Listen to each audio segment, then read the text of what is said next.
Ready? All right, good afternoon, ladies and gentlemen, colleagues on the commission. The time is now 2:06. I want to take a personal point of privilege to welcome Commissioner from the 4th, Commissioner Lonnie Wimberly. Welcome, sir. Glad to have you here with us today. Madam Clerk, with that being noted, I call this session to order and I turn it over to Administrator Allen. All right, good afternoon, Mr. Mayor, members of the governing body.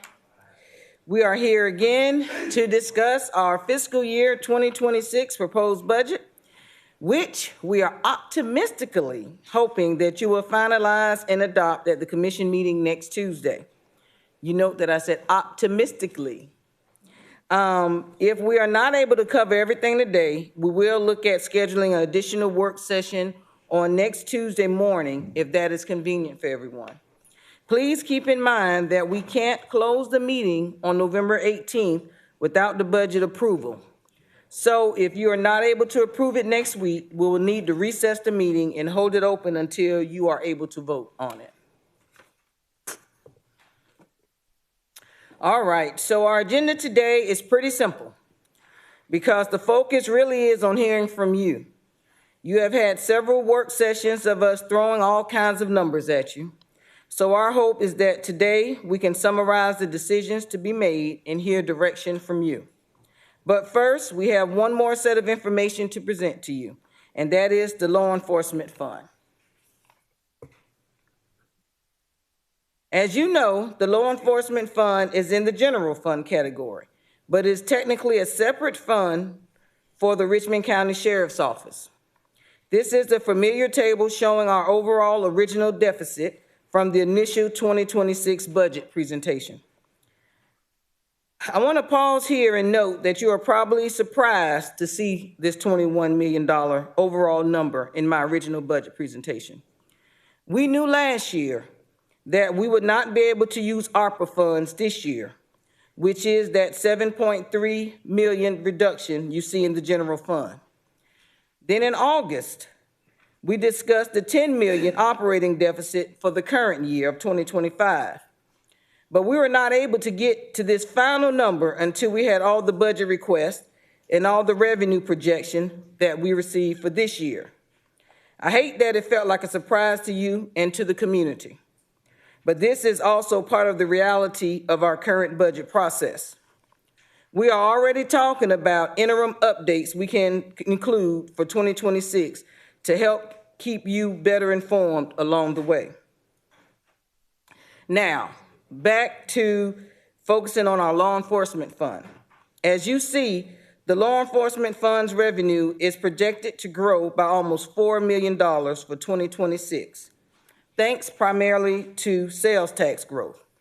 However, the 2026 expenses were expected to grow by almost $13.5 million, leaving a net deficit of $9.5 million for the law enforcement fund. Let's dive a little more into the cost now. Here is the high-level breakdown of the increases included in the proposed budget.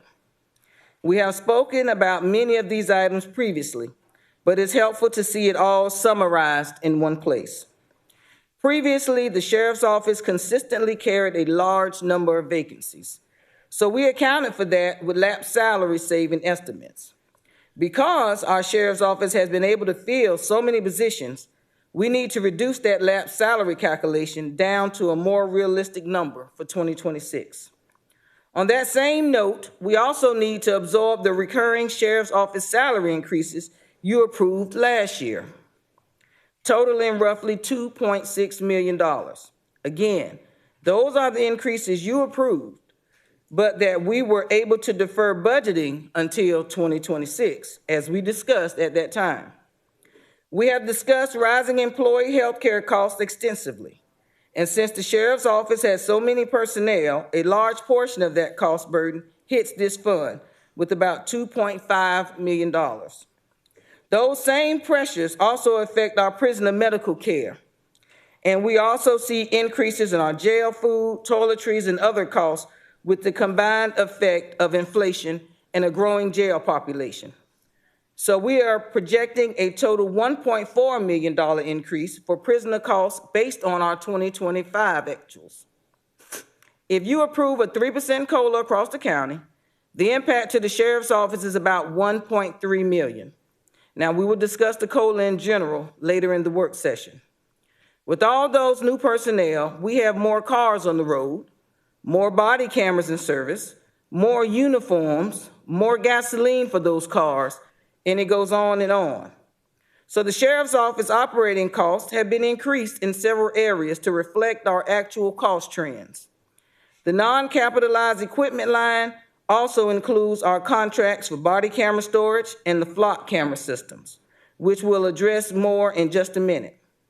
In their initial round of cuts, before we presented the budget to you, the Finance Department cut almost $3 million from the Sheriff's Office request. As well as cutting new requests, they scrutinized the existing 2025 budget. That included a cut to their existing machinery and equipment budget, which had not been used in previous years. With all of that, after finances cuts, the net proposed increase was the $13.5 million. When we presented the administrator's proposed budget to you, we had asked all general fund departments and the law enforcement fund to model a 3% cut. In reviewing their budget after the finance cuts, the sheriff's office offered up $556,000 in additional operating cuts, but they also asked that finance restore a partial cut for their non-capitalized equipment. This was due to new costs for their body camera and flock camera contracts, which had already been previously approved by grant funds. In order to meet the 3% across the board request, the sheriff's office is offering up 30 additional positions to be defunded for 2026 for a projected overall total cost savings of $1.7 million. I understand they are pursuing other funding opportunities to try to restore those positions, but the 2026 budget as adopted would not include these positions. I want to say I sincerely appreciate the sheriff and his team for working with us and looking for cost-saving opportunities. They do have a large budget, but they have shown that they are trying to be good stewards of the funds that have been allotted to them, and we truly appreciate that. We would also like to briefly discuss two additional budget neutral changes to the law enforcement budget. First, as we are all aware, maintenance and repairs at Charles B. Webster Detention Center continue to be a major challenge to us. Currently, day-to-day, maintenance at the jail is handled by a contract with a third-party provider with a projected cost for 2026 of roughly $672,000, which is shared between Central Services and our Sheriff's Office. The Sheriff's Office is dissatisfied with this service and has requested to terminate the current contract and repurpose the funds to hire in-house crews of 4 technicians. These trades will work under the leadership of their new facility maintenance supervisor. To accomplish this, $290,000 will be reallocated from operating to personnel lines within the existing detention center budget. So again, it will be cost neutral. The cost savings remaining from the contract will remain in the repairs and maintenance budgets in the dedicated detention center accounts to address needed repairs and buy replacement parts throughout the year. If the proposed crew does not sufficiently meet the need, this model can be reassessed during the year. The second budget neutral is that the Sheriff's Office is reassuming responsibility for building security at the Judicial Center, which is currently provided by the Marshal's Office. The sheriff and marshal and their teams have met to negotiate these duties and determine what resources will be needed where. Their proposal is to transfer roughly the $634 million from the marshal's budget to the sheriff's budget, which will include 4 full-time sworn positions, 1 full-time civilian security officer, and 11 part-time civilian security officers, along with a portion of the respective operating costs. The Marshal's Office will retain positions to fulfill their duties for civil and magistrate court and funds for the security system technology. Again, this is a neutral from an overall budget perspective so it is really an operational issue between the respective offices. This final number may change, and if you have any detailed questions about the transition, I would refer that you ask the sheriff in regards to the concerns you may have. But now, speaking of the sheriff, I will turn it over to the sheriff's office, because he's here today, for him to provide any respective comments in regards to the budget. Sheriff? Thank you, Madam Administrator. Sheriff Brantley, welcome to the Commission Chambers. Always great to have you, sir, and you have the floor. Yes, sir. Thank you. Thank you, Mayor, Madam Administrator, and Commissioners for allowing me this opportunity today. Last year, we placed on hold 52 positions by defunding them from our budget to make salaries more competitive with other agencies similar in size and responsibility. This year, we are placing another 30 on hold due to budget cuts. These positions include critical patrol detention, court services, and support roles that are essential to maintaining safe streets, effective jail operations, and timely service to our community. Knowing this challenge was coming in 2026, based on information provided throughout the year, we applied for a COPS grant. And we are now in the final stages of approval for $8.7 million in funding. This will provide $2.9 million per year for 3 years to support deputy salaries. This grant will allow us to temporarily fund many of these critical positions, but it is not a permanent solution. These positions are vital to the safety of our community and to the operational stability of our agency. The grant allows us to push the issue down the road for a few more years, but full funding will again be necessary. In 2024, the average daily population of our detention center was about 1,050 inmates. Today, we hold about 1,350.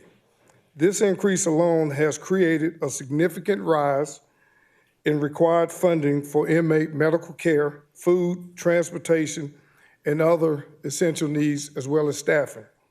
We do not anticipate this decreasing as we continue removing violent offenders from our community, including many individuals who committed aggravated assaults with firearms and murders prior to 2025. Our jail population will continue to grow.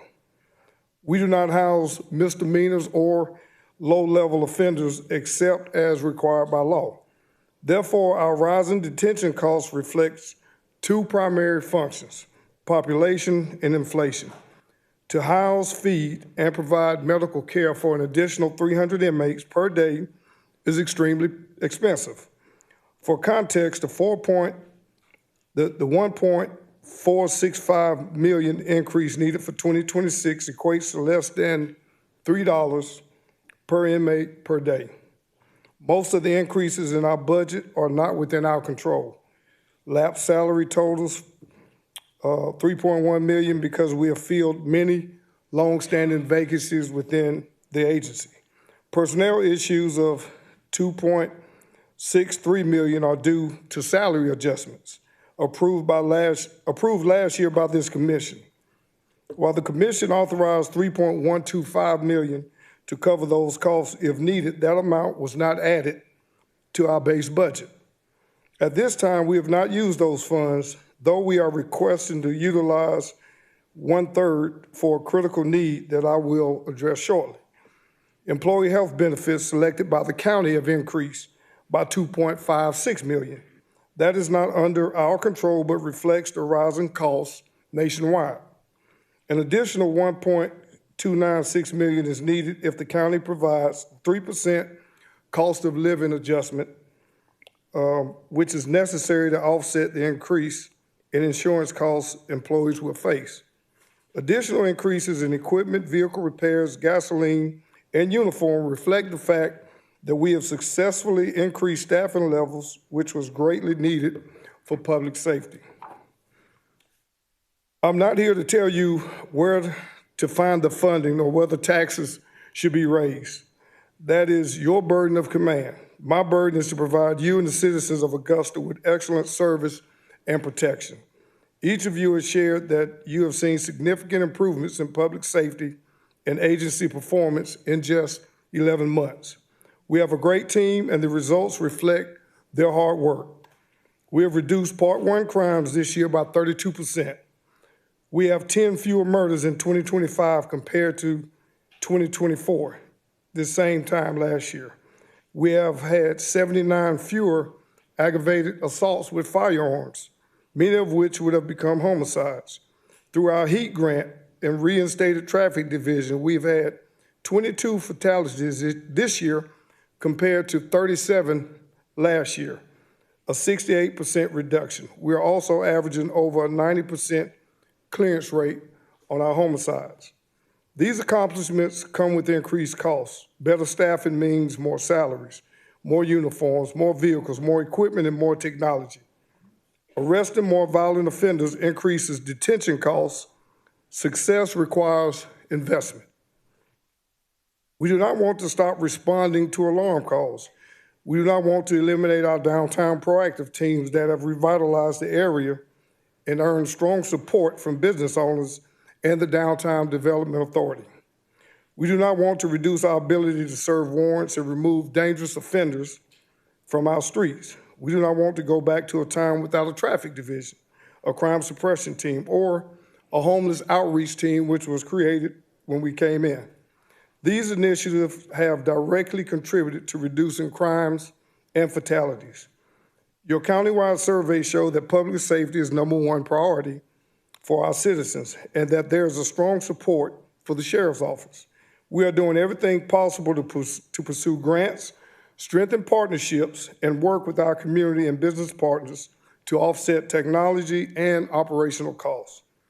But the reality is simple. Nearly everything we use has increased by 25% over the past few years. Increasing staffing increases every other need. Doing our job well has filled our detention center with 300 inmates over maximum capacity. I do not believe anyone on this dais wants us to go backwards.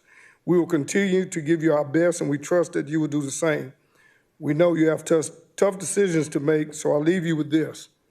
Before I close, I want to express my sincere appreciation to Administrator Tamika Allen, Assistant Administrator Maddie Sue Stevens, and Finance Director Tim Schroer, because we have worked closely together throughout this process.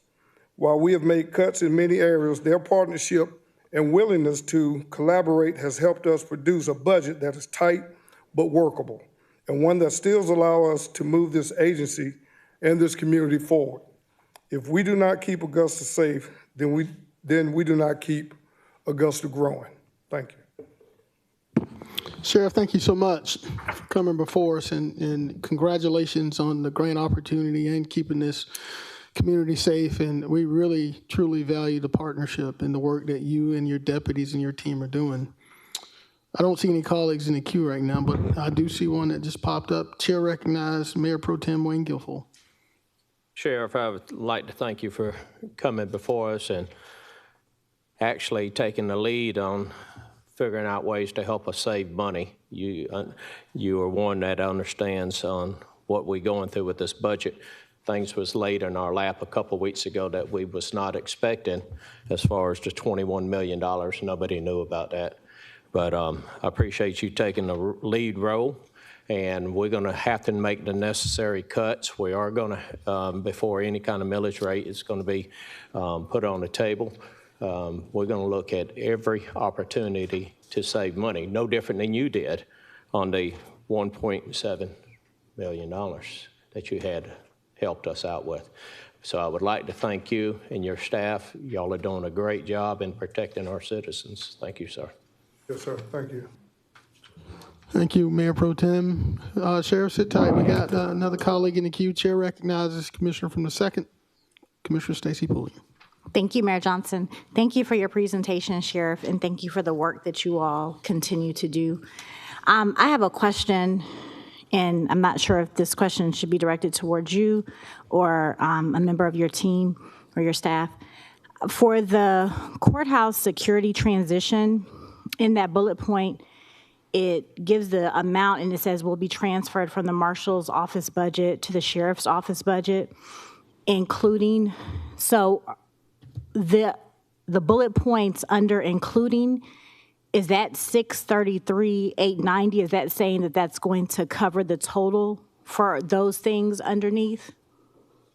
Yes, Okay. And with that covering the total of that, is the pay rate for the marshal's office the same as the sheriff's office? well, those were the positions that came over from the PCNs that the marshal's office gave us. Okay. So whatever the PCNs were, that's what, we have, and that's what we presented, Okay. from my And understanding. Is that correct? okay. And so they will not receive an increase in pay coming over to the sheriff's office. Their pay will remain the same? But yes, it would be the Okay. same. Okay. All right. Just wanted to make sure, because I believe that in some of your positions, there's a variance in pay, correct, between the marshals, what they may get paid at the marshal's office versus getting paid at the sheriff's office? Or are all the positions the same in pay? I'm not sure, but I think our salaries are a little higher than the marshal's office. I think the work that we do is a little different than what the marshal's office do on a daily basis. Not to diminish what the marshal's office does, but I think, our job is a little more dangerous, per se, on average, than the marshal's office, from a daily, everyday standpoint. Yes, sir. And I'm not questioning that. I just want to know if that amount is going to cover all of these salaries once they leave the marshal's office and they come to the sheriff's office, or will there be an increase in pay 6 months to a year from now because now they're with the sheriff's office versus the marshal's office? No, everything should remain the same. It should be a cost-neutral transfer across the board. Okay, all right, thank you. Yes, ma'am. Thank you, Commissioner Pulliam. Sheriff, I don't see any other colleagues in the queue, but sit tight. I'm quite sure as this presentation goes along, if there's any questions that we may have for you and your staff, if you would just sit tight, if your schedule allows. Yes, okay. Well, yes, I'll sit a few. All right, thank you, Sheriff. Madam Administrator, the floor is yours. All right. Now, here's the suggested orders of discussion for the next decisions that we're looking for consensus from the governing body. And I'll remind you of the proposal on the table and ask for some direction from the governing body. The first one is, I do believe we have consensus last week, or we gained consensus last week regarding the environmental services fee. And for the final 2026 budget, we will allocate the projected surplus for demolition, vacant lots, and mosquito control as proposed here. I do want to clarify that the mosquito control amount, including their keeping one part-time position from the resources they added earlier this year. Commissioners did have a couple of follow-up questions, so I want to make sure we provide that information as well. First, Commissioner Lewis asked about the revenue projection for vacant lot cost recovery. Engineering and Environmental Services provided the historical information listed here. With the transition of the department back in 2021, they do not have complete records from the prior years. However, we hope this trend shows that the $300,000 that was estimated for 2026 is a conservative estimate that we can safely plan for. Second, Commissioner Clark asked for a clearer breakdown of our current budget for mosquito control, which we have provided here as well.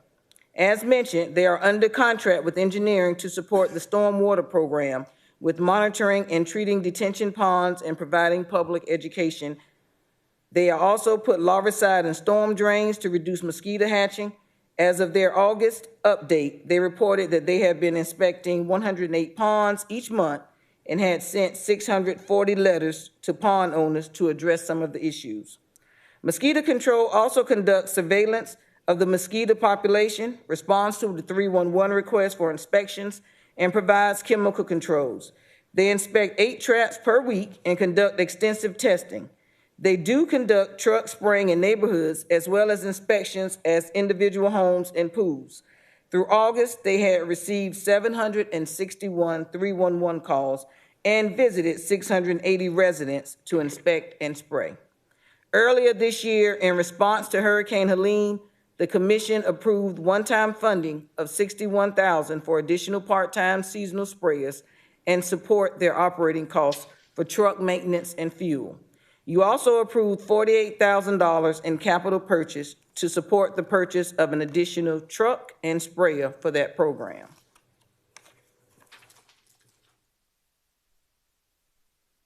Now we can look at our vegetation maintenance. That was another item that we had for discussion. We talked about that at last week's meeting as well.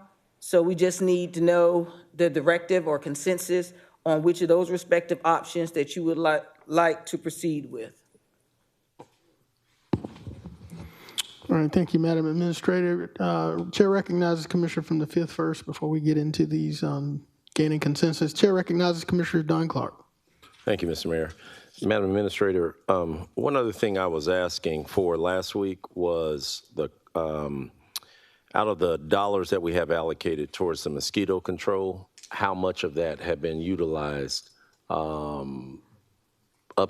currently and in previous years? Do we have a total of how much? Because this is on a on-call basis, correct? Yes. That 240,000? We'll look at that and get that information back to you, Commissioner. All right, because I think the part that I'm really kind of confused with is because we have so many different line items for mosquito control and really not understanding. I get it for the stormwater. According to what's been told to us, that has to be a part of their program costs for stormwater. But the other piece is, this is an elective that we've chosen to do. But if it's not a utilized service, and if it's underutilized, do we need it? And that's why I was asking for more kind of clarity in the numbers. Okay. We'll get you those, that information on the cost, but I know they had received, 311 had received 761 calls. So we'll see what costs we're looking at. Right, but we don't know how much, like if those 700 calls, did they all result in the team being dispatched out to spray, or was it just a, response and, okay, keep an eye on it? I mean, what were the dollars that were allocated towards it? Okay. Thank We'll look you. at that. You're welcome. All right, thank you, Commissioner from the 5th. Colleagues, we have two questions or two items for consensus. The first being the environmental services fee. I know at last budget work session, it was recommended, well, it was provided to us to decide should we use the surplus for vacant lots, cost recovery, mosquito control, or reduce the the environmental services fee to our residents. So the administrator is asking for a consensus. So we need to decide on one of those to give them some direction as to where we're headed. So I guess we'll take them in order. For first, there's going to be a call for consensus on transferring those dollars to vacant lot cost recovery and mosquito control. All right, Madam Administrator, they're asking what's your recommendation? Do you have one? Oh, I like that. Based on the fact that we don't have any room for these requests under our general fund, if the goal of this governing body is to deal with those issues at hand, then you would have to take it from the revenue that's projected to be an overage, a surplus. So it really depends on how the governing body wants to focus. If you want to focus on demolition, vacant lots, and the mosquito control, I would recommend that you utilize those funds because there are no available funds in our general fund budget to take care of these costs. All right. Colleagues, it's been recommended by the administrator that we use the funds for vacant lot and mosquito control. Commissioner Clark, you're in the queue, sir. You have the floor. Yeah, thank you, Mr. Mayor. So, Madam Administrator, out of the three options that you're presenting to us, just for clarity, you're stating go with, what's your recommendation or the staff's recommendation? We're talking about the environmental Talking about services. environmental services fee right now. Oh, we're talking about environmental Yes, sir. services fee. Okay, I Go jumped the down gun. I'm ready for that next one. All right, well, we got to get to this one first. Well, but we're still missing some numbers out of this one. we don't know if it's utilized, if it's highly utilized. We don't know if it's underutilized. And I think that's, for me, it brings kind of pause because we have so many mentions of DPH and the mosquito control specifically. So, thanks. Thank you, Commissioner Clark. Chair recognizes Commissioner from the 2nd, Commissioner Stacy Pulliam. Thank you, Mayor Johnson. Administrator Allen, for the demolition portion, if it doesn't come from here, how would we take care of the properties that need to be demoed? Where would that money come from? There wouldn't be any additional funding. I know in one of the previous SPLOS was outlined for demolition through the Land Bank Authority, and we would have to have further discussion with our legal to see how that would work. I think we've talked about that at several sessions, but right now there is no funding in our general fund to address any of the demolition. Okay, so if we don't do it here, there are no other options? Not at this time, unless you look at your fund balance or something like that. And I would definitely recommend against going to fund balance. Okay. When did we plan on or direct the conversations to happen with the Land Bank Authority and legal? No, I said that's what we would have to, because we'd have Okay. to make sure, yes, ma'am. Okay, so in order for that to be a possible viable solution, when could those conversations take place? We can have conversations with legal and at any time. Once we get this budget approved, we can proceed with those discussions. Okay. But right now, our priority has been the budget and trying to get SPLOS. But yes, ma'am, soon as that, we can, because I know Commissioner Johnson is worrying about if we can walk and chew gum at the same time. So I want to make sure we let him know we can. Yeah, because I feel like, we've had options for other requests. There's been either you can do this or you can do that, like 2 to 3 options. And so in order for us to make a decision, because if we can pull that money from somewhere else, if there is another option, then that would take that cost away. It would take the $600,000 away if we actually had another option. But my fear is that we will have properties that need to be demoed, and I know myself, and I'm going to speak from my colleague for the 1st. If I'm misspeaking, please speak up, colleague from the 1st. We have a lot of properties that still need to be demoed and that are falling apart. And I personally get calls and emails all the time of people being worried about properties falling and kids being out there playing.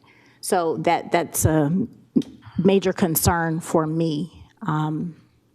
So I'd like to see another option if there is another option. Thank you. You're welcome.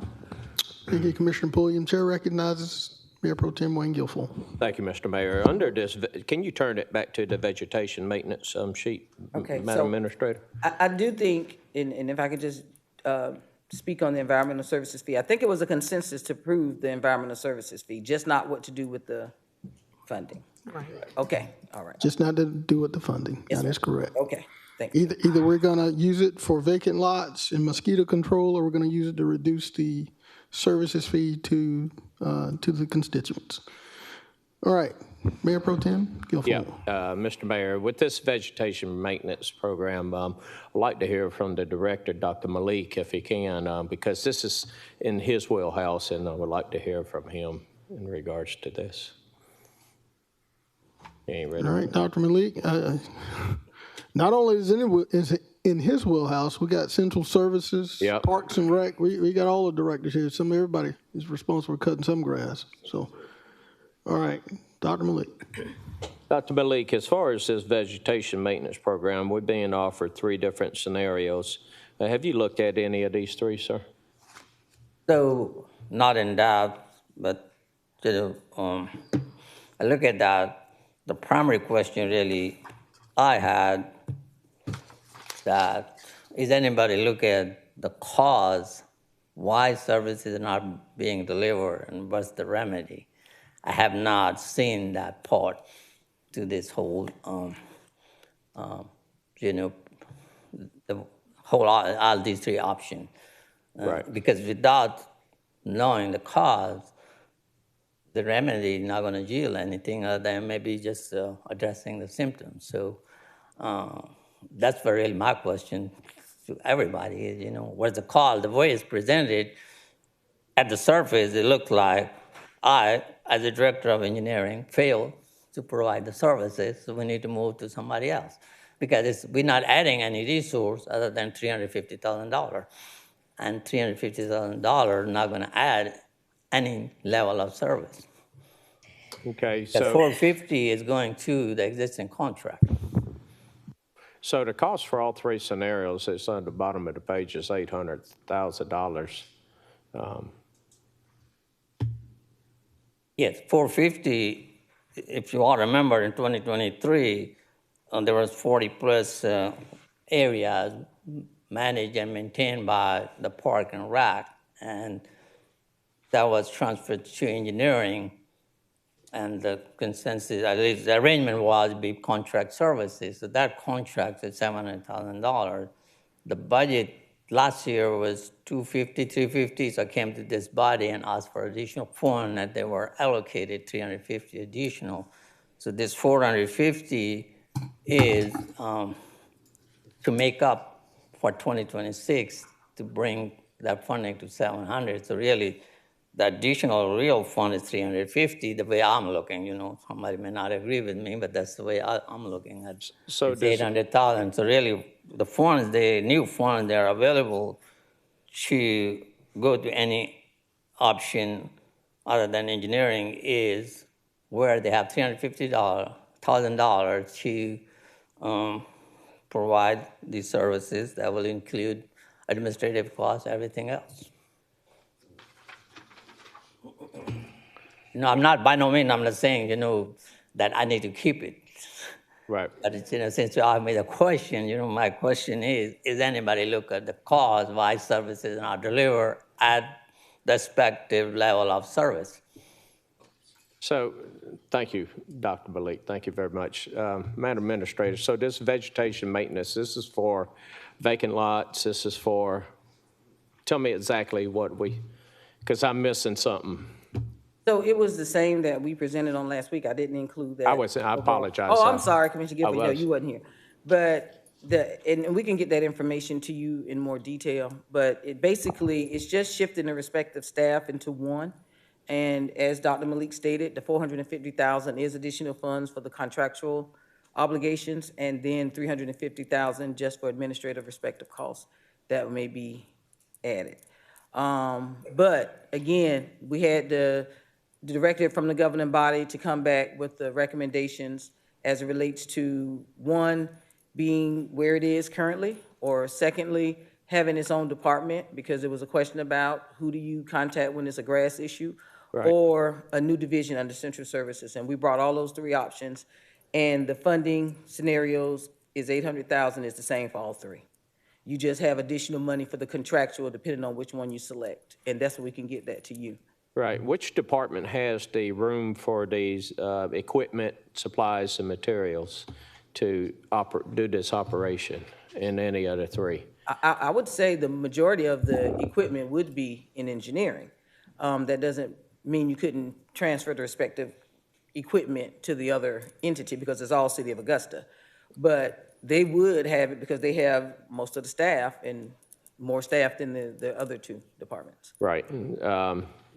And so out of a $800,000, we got $350,000 of that for supervision? No, sir. We have it all outlined, the various, what we needed for all of it. We just added an additional $350,000 to the total. Okay. And it's broken down by each one of the respective options to show you the comparison, the do's and the don'ts, and the pros and the cons Right. of all three. So let's standalone department. What we would have to do is find a building, build a shop, and find employees, or we'll No. take You'll employees. that's right. It's moving and reallocating current employees and letting someone come in and determine what is necessary to make it successful. Okay, but as far as the building, the office, et cetera?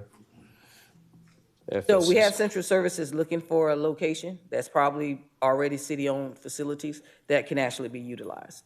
Okay. New division, standalone. All right, thank you, Madam Administrator. Thank you, Dr. Malik.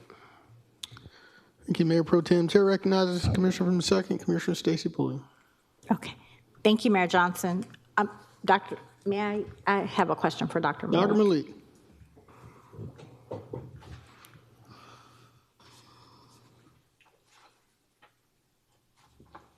Dr. Malik, my question is, how much more would we need? Do you have an estimated amount of how much we would need to take care of the calls and the agreements that we already have? Is the additional $350,000 enough, or what do you estimate based off of looking at our current need?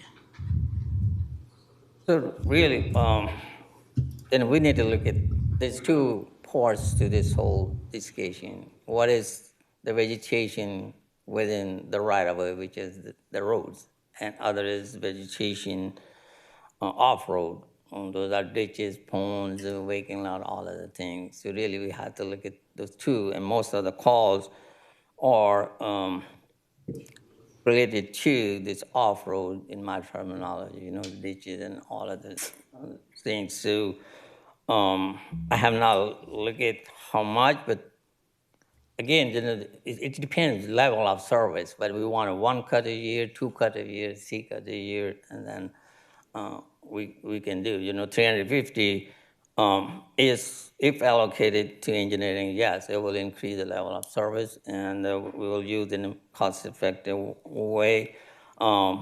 Either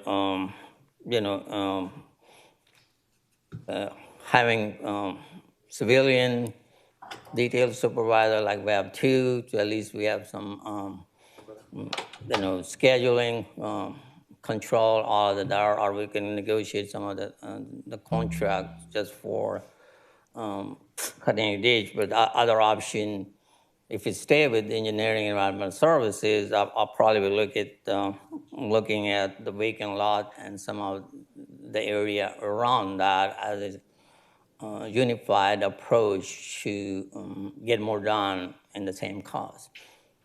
Yeah.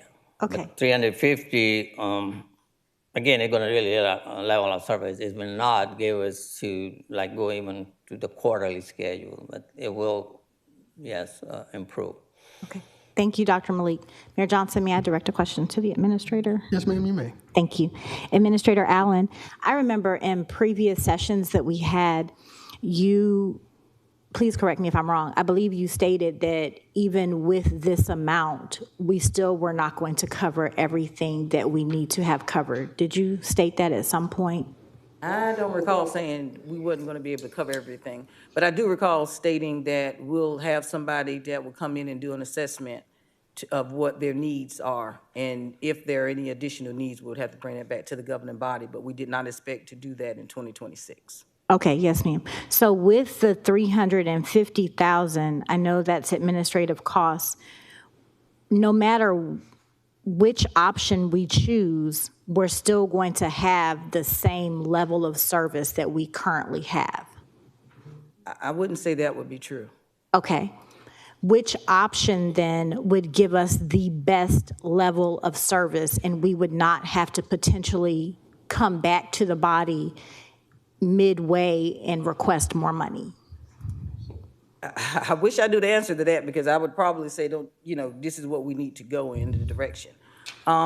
We were asked by the governing body to look at having a separate department. We were asked initially on last year to do that, and this is what we're doing.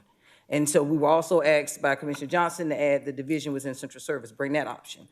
So now we're bringing it back for the governing body to say, what is the consensus of how you want to proceed? Because unfortunately, the continuing conversations continues to can down the road, and we just never get to figure out a decision. Okay.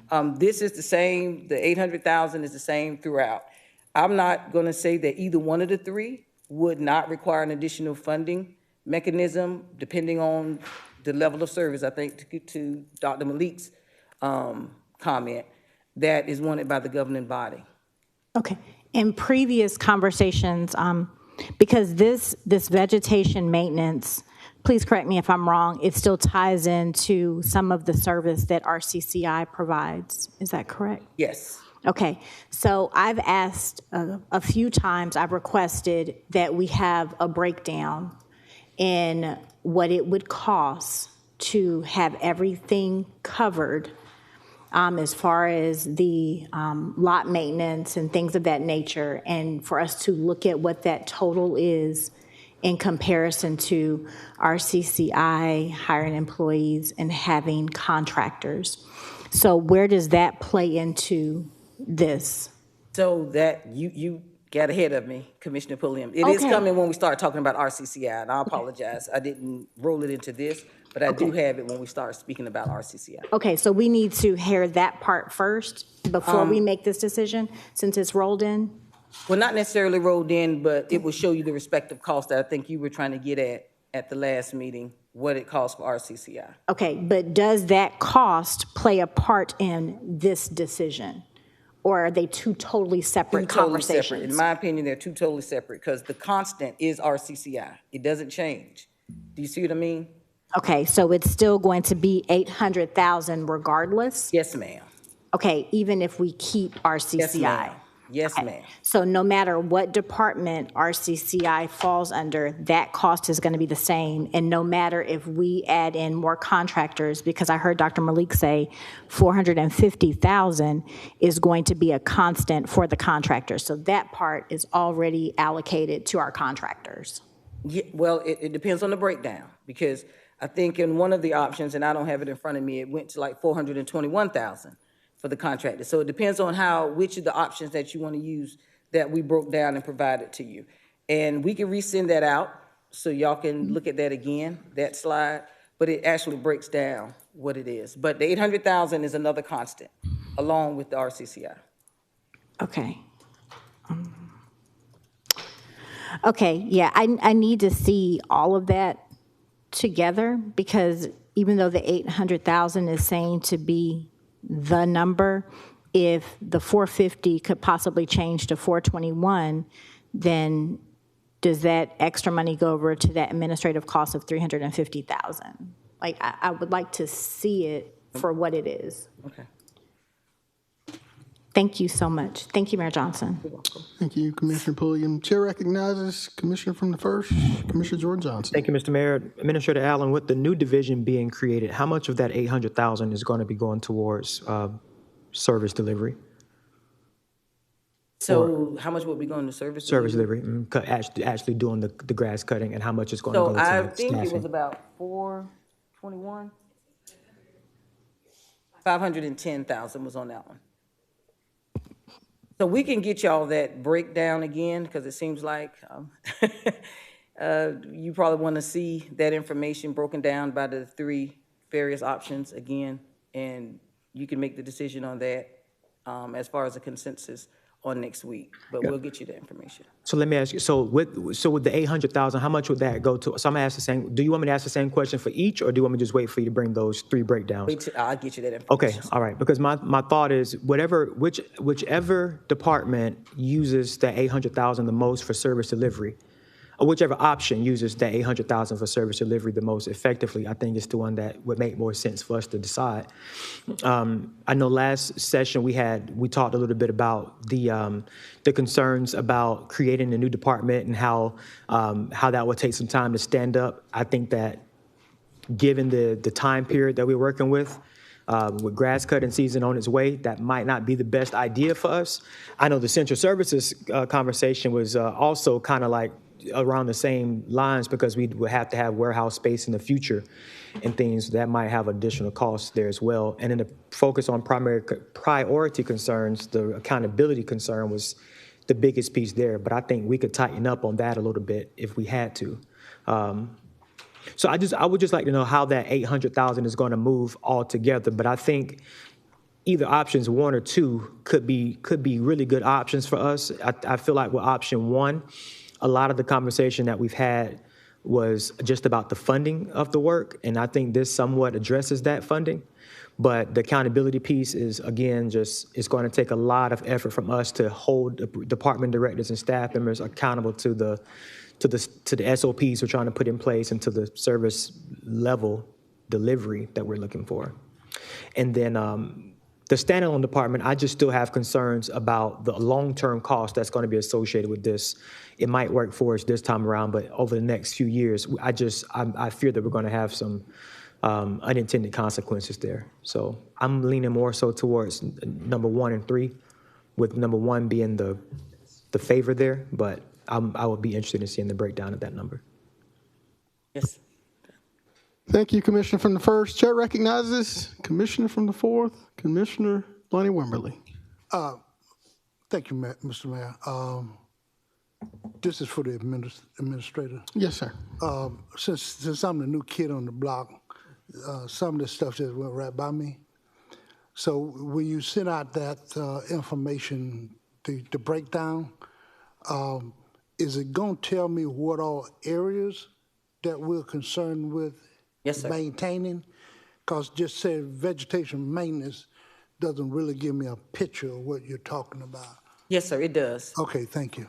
You're welcome. Thank you, Commissioner from the 4th. I'm going to go on the record and stand by item 2, because while I think Dr. Malik does a good job with engineering, maintaining roads, Hurricane Helene debris removal, TIA projects, landfill, and the list goes on, having someone accountable for delivering the most basic needs outside of public safety for our community, cutting the grass and keeping our city clean, it needs to be held accountable. The model that we had has not worked. You ride any part of our town now and you see grass that's overgrown. We have a community steward that continues to maintain 6 of our most important gateways. And we need to do a better job in how our city looks and how we present it to not only the people that live here, but to our visitors. Having the ability to consolidate and create some efficiency, I think, is in the best interest of our city and the best interest of our region. So Chair recognizes Commissioner Don Clark from the 5th. All right. Hey, Madam Administrator, so listen, I think, and this is really going to be with a lot of these scenarios we're looking at, some of these things are elective services. They're not tied to our primary essential services, like mosquito control, right? That is an elective service that is a great thing to have if we have the resources to do it. I think what we're going to have to reprioritize our mindsets towards is what is essential to maintaining service support outside of those elective things and those great things that if we had the room to do, let's do. I think we need to really kind of whittle down to what are the prioritizations that we need to focus on that does not take away from the service support that the constituents benefit and rely upon, as opposed to cutting through some of these extras. We got too much extra layers of nice to haves and cool to haves, but we're not really focusing on the service piece, and we're losing sight of some of the essential parts that go with these services. Like, we can have dollars allocated towards an operation, but if I'm not including maintenance costs, if I'm not including, transitioning of replacement of equipment and life cycle and all that, then I'm losing the big picture in something. I think Dr. Malik was kind of hitting at some of that there's more than just, so like, for instance, this 800,000 is just to give us functionality of one of these options, but it's not necessarily tied to all of the additional costs that go with it, right? Not at this time, if there are any additional costs. Right. Because we're waiting to, yes. So like the 800,000 doesn't account for life cycle of equipment, right? No, but this is operational costs. This is all operational costs. So in operations, maintenance isn't included in operations? The maintenance is, yes, sir, it is included in So the operations. maintenance cost is included in this 800,000? Yes, with the additional funds are included. One is for the contract, and the other is for the respective administrative cost. Mm-hmm. And keep in mind, the operation, part of the operation is your personnel. Right. So that's going to be moved together. Right. But this 800,000, so mainly represents what? And I think that's the point of everybody's looking for the visual, right? Give me the visual so I can say, okay, that's what this and this and this goes towards, as opposed to 800,000 and it's going to things that's going to make it run and do what it do. Yes, and that's what we presented on last week. That was the Yeah. breakdown that we presented with all Right. the information. But we will, again, get that information back to you guys Yeah. to look at. Yeah, because the thing about it with the mosquito control, even with the vacant lot stuff, I get it. You know, they're eyesores, and I get it. It's something that we want to be able to add and offer. But it's no different from our business priorities or our personal priorities for budgeting. If we can't afford it right now, then we're going to have to draw down on some of those services. And to me, we're making this too difficult. We need to get to the point of where can we make the calculated reductions towards the budget based on our current source of revenues or revenues that we're generating.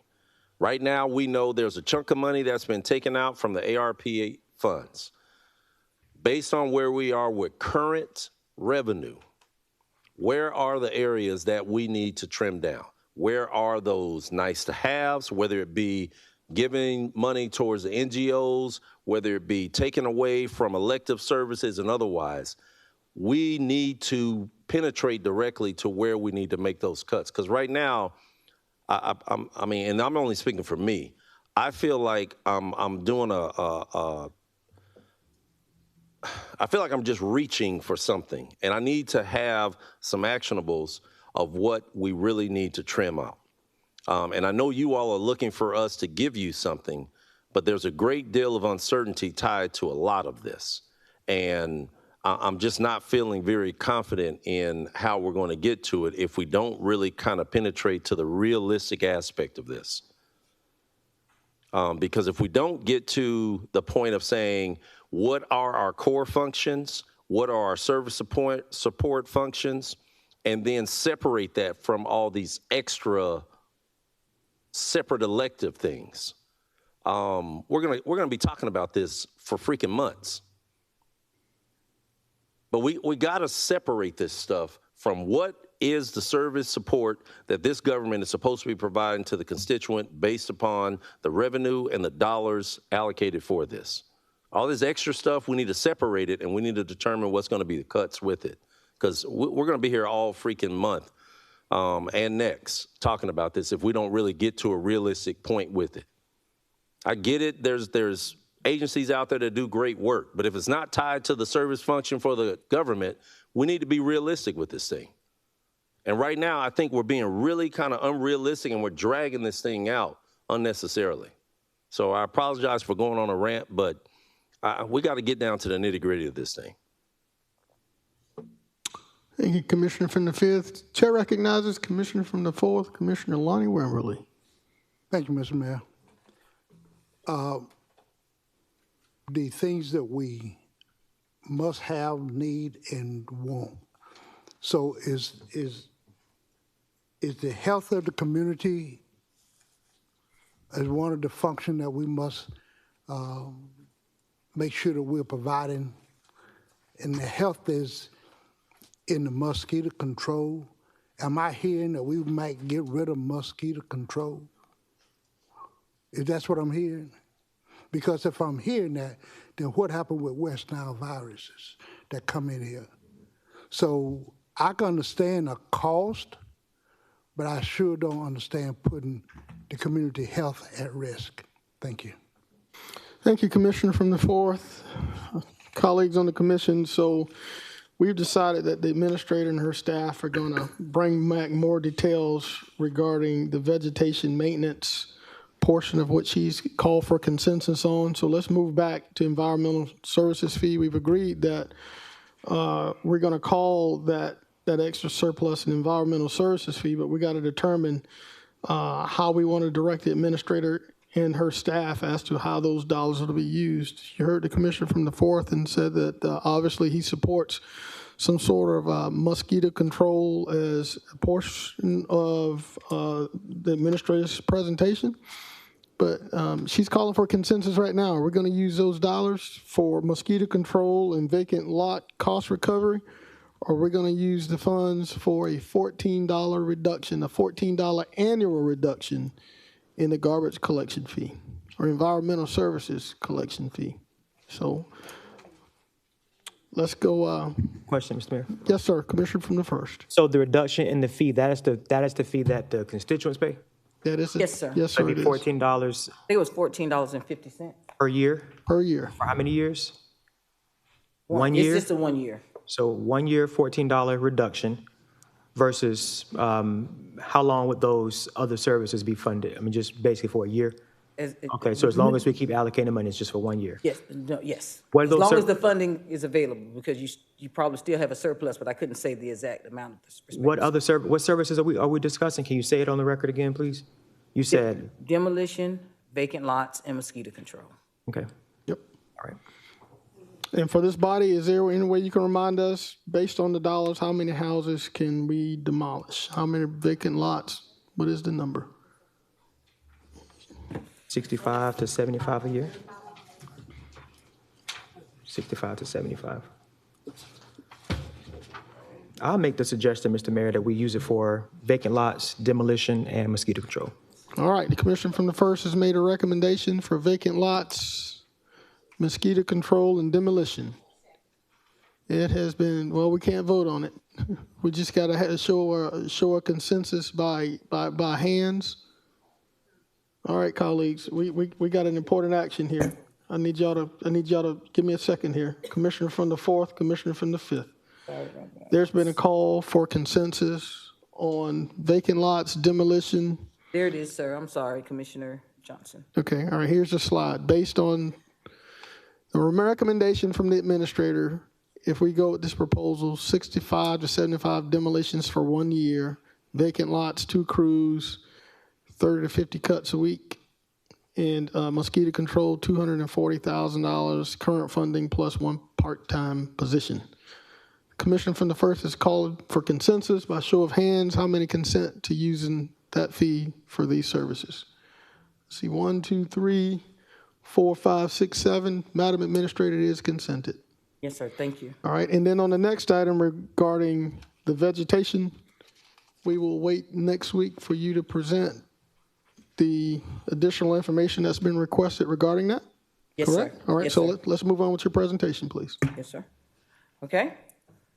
So with the sheriff's office cuts factored in, the final total cut proposal is 4.2 million, with the original millage increase proposed at 2 mills and the additional cuts of 7.7 million.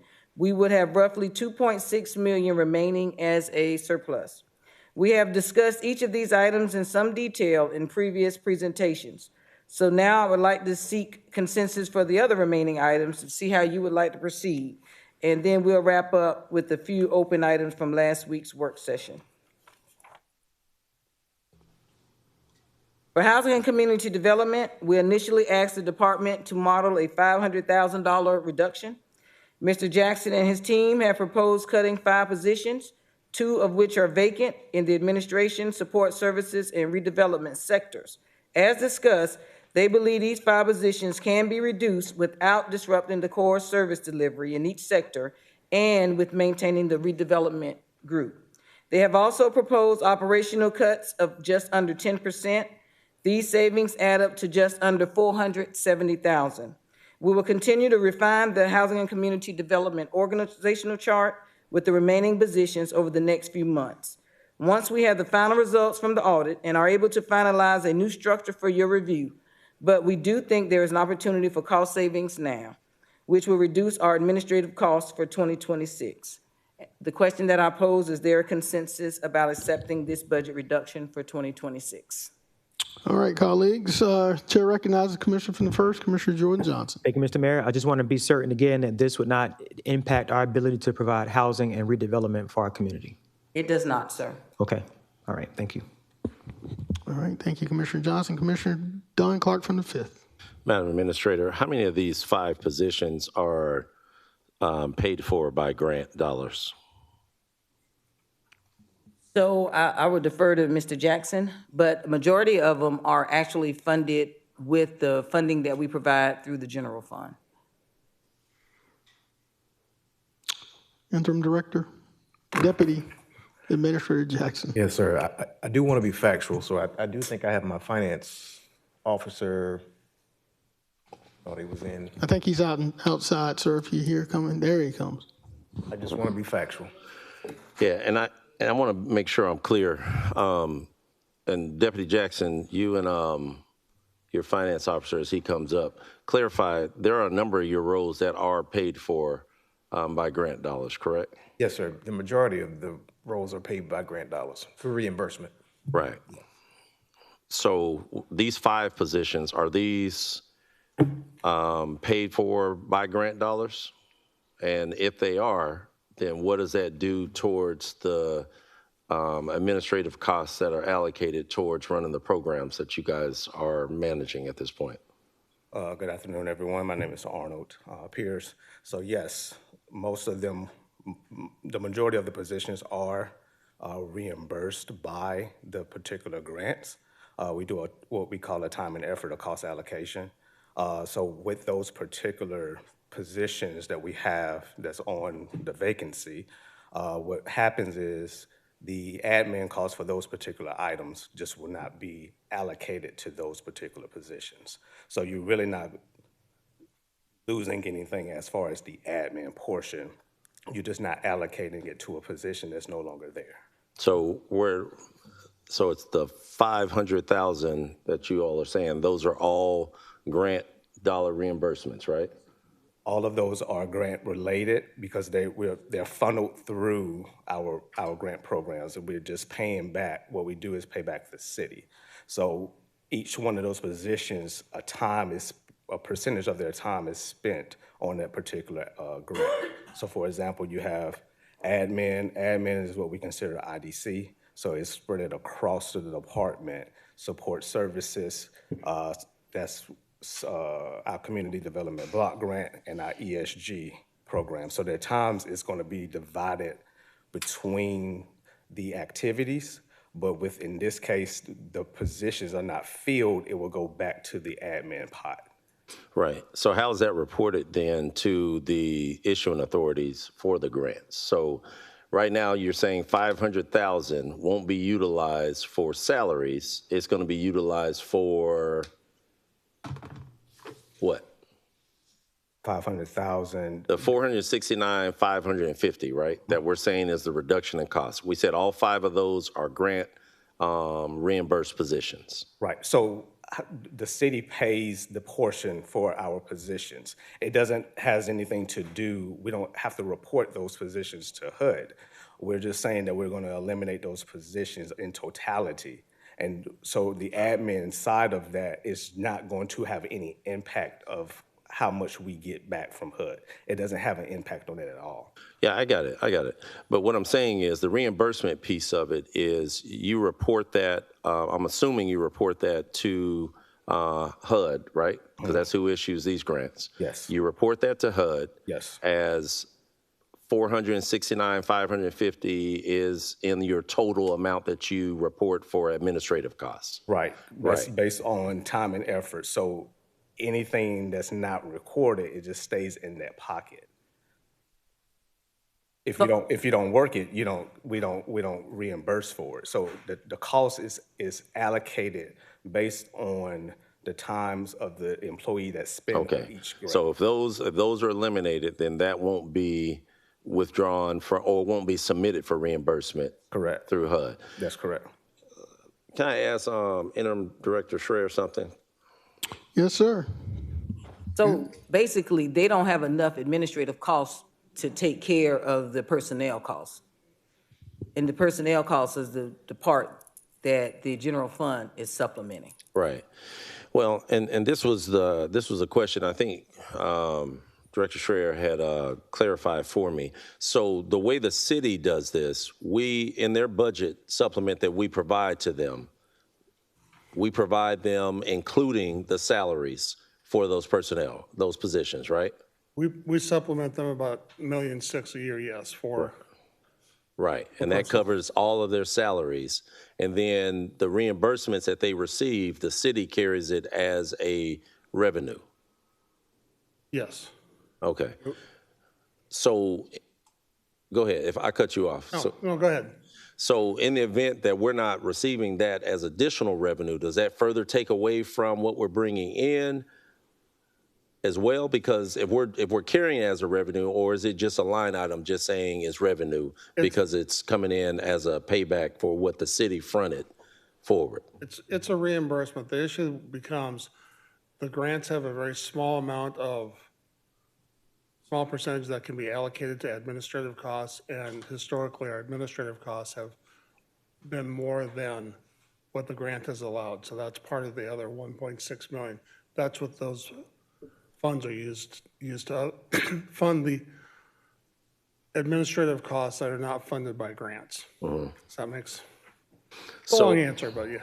So if we run into a situation which I think everyone nationwide is kind of preparing for, the loss of some of these grant fundings or a significant reduction, then that's going to increase the cost that the county's going to have to pay towards sustaining these programs, correct? If they're maintained at the same level, yes. Okay. And right now, we still haven't received any notification or indication of what that's going to look like at this point? So as far as I know, I keep looking at it day by day. So the government did reopen. So right now we're just waiting to see how long it's going to take them to kind of dish out our appropriations. Now, as far as, future funding, we're just making sure that we kind of stay on top of it, because we don't know what happens within the next year or so. We do know that we just got finished with our consolidated plan. So that carries us out for the next 5 years with the intention that these programs will continue to flow as normal. So with the reduction of personnel, are we making a reduction in program support as well?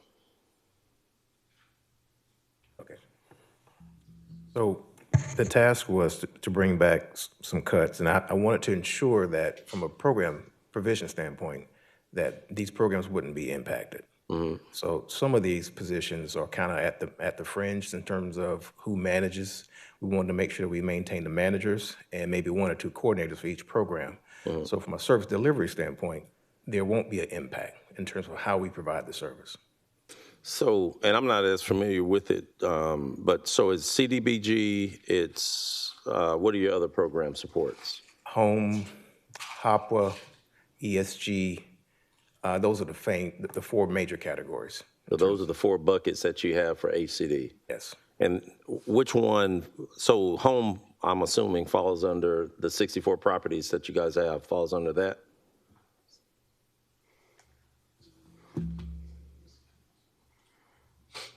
Can you repeat that question? I'm sorry. You said home was one of the buckets, right? Yes, one of the 4. Is that where the 64 properties falls under? So our rental properties, it falls under a vast home, HOPWA, NSP, and CDBG. So each one of those particular programs have a number of rental units that we have to provide rental services for those who are less fortunate, who has the low to moderate income levels. Yeah. I know you guys have 64 rental properties that we're tracking, but you all have a number of other properties that are in land bank as well, correct? How many properties is that? Approximately, again, I want to be factual. So the last email that I saw had over 150. So all of these properties that we have, so 150 plus properties plus the 64 residential properties. All of them were paid for with grant funds. So if we were to do some level of sale to any of those properties, we can't repurpose those to general fund because they were paid for with program support funds, correct? I just want to piggyback. So most of those properties that the overall number you have to take in consideration, those we have parcels that was also in the Laney Walker Bethlehem area.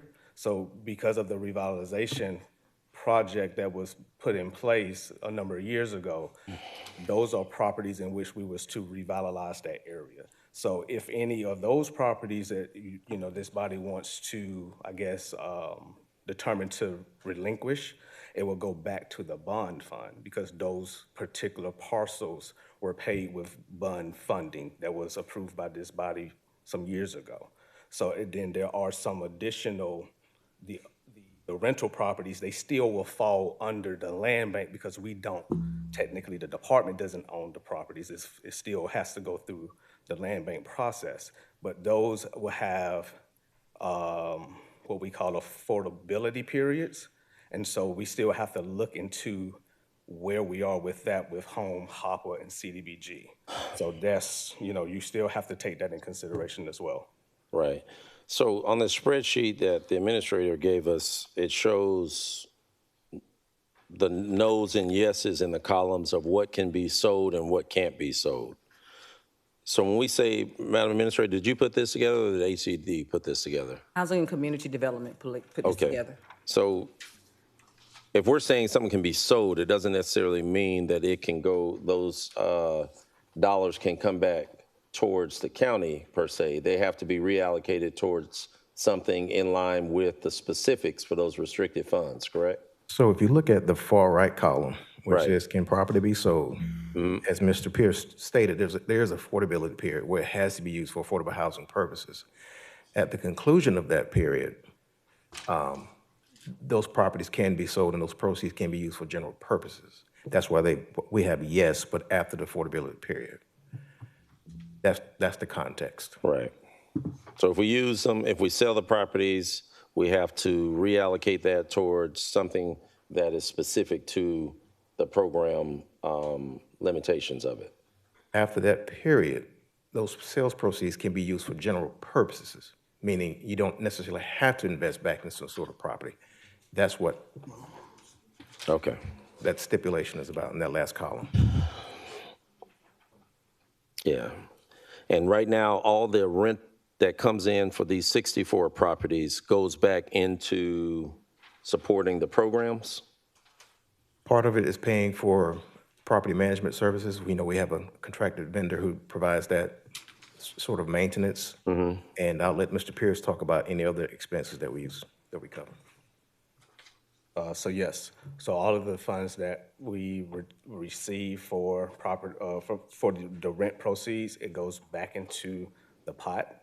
It's considered as like program income. So it's almost like a recycle. You bring the money in, maintenance fees, anything that we need to do to that particular unit, money goes back out to make sure for the upkeep of that particular unit, if that answers your question. So you guys are generating the revenue from that, and the reimbursements go as well towards the grants as well? It's a cycle because we're receiving it as program income. As the proceeds come in, what it's supposed to do is just go in and go out to be able to maintain these assets.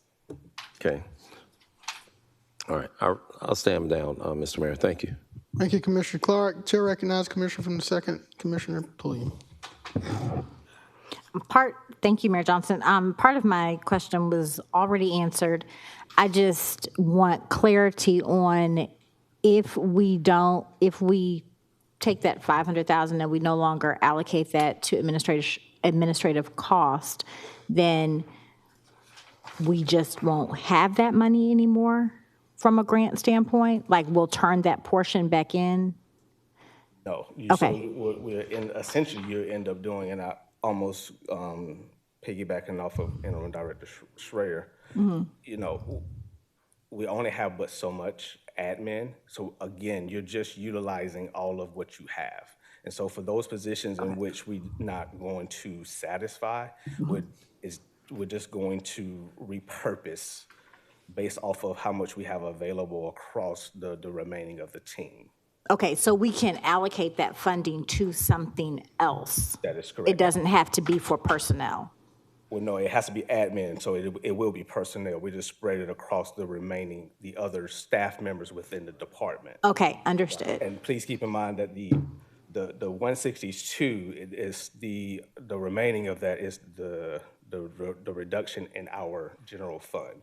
So we went line by line, cutting in other areas where we knew that we can kind of save dollars, like travel, training, things of that nature, supplies. So that's the 162, where we kind of trying to build the bridge to kind of meet the administrator's request to the best of our ability. So of that, that's the 306 is the 162 for that administrative.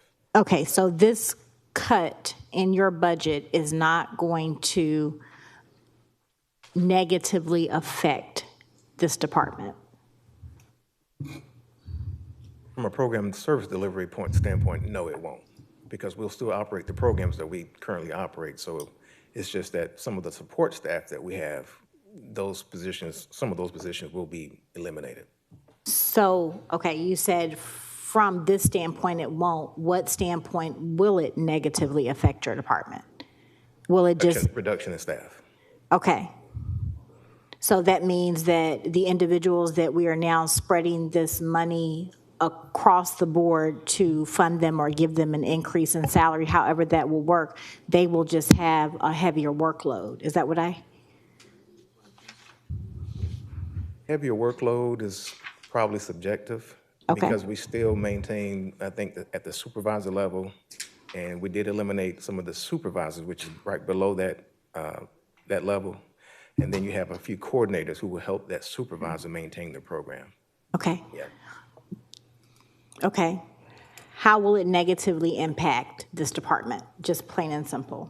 Just from a point blank standpoint, just Yes, a sir. reduction in services. Again, I reviewed each of the proposals in terms of cuts, and I made sure from everything from rehab services, redevelopment, home, HOPWA, support services, those services will still be maintained.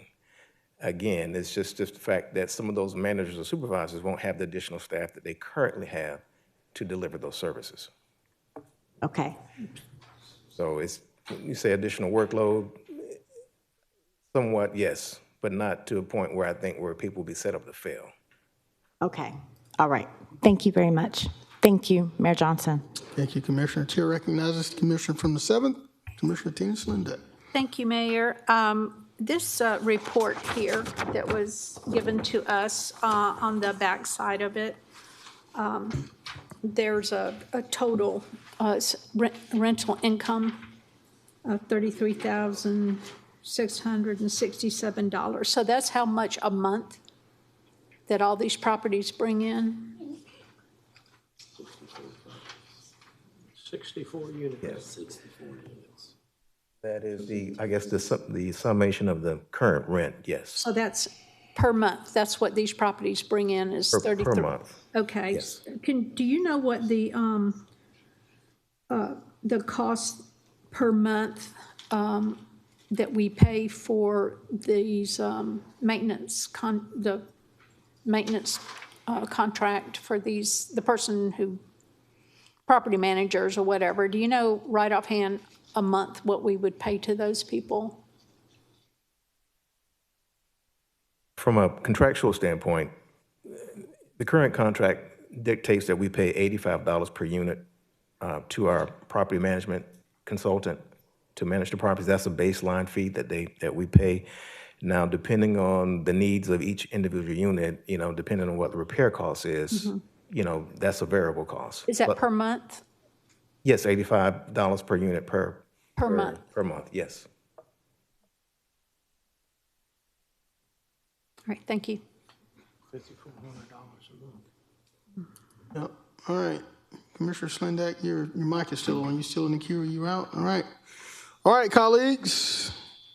Time for consensus. Madam Administrators asked for consensus on this item to move forward with a reduction in housing and community development in the amount of $469,550. Commissioner from the 5th.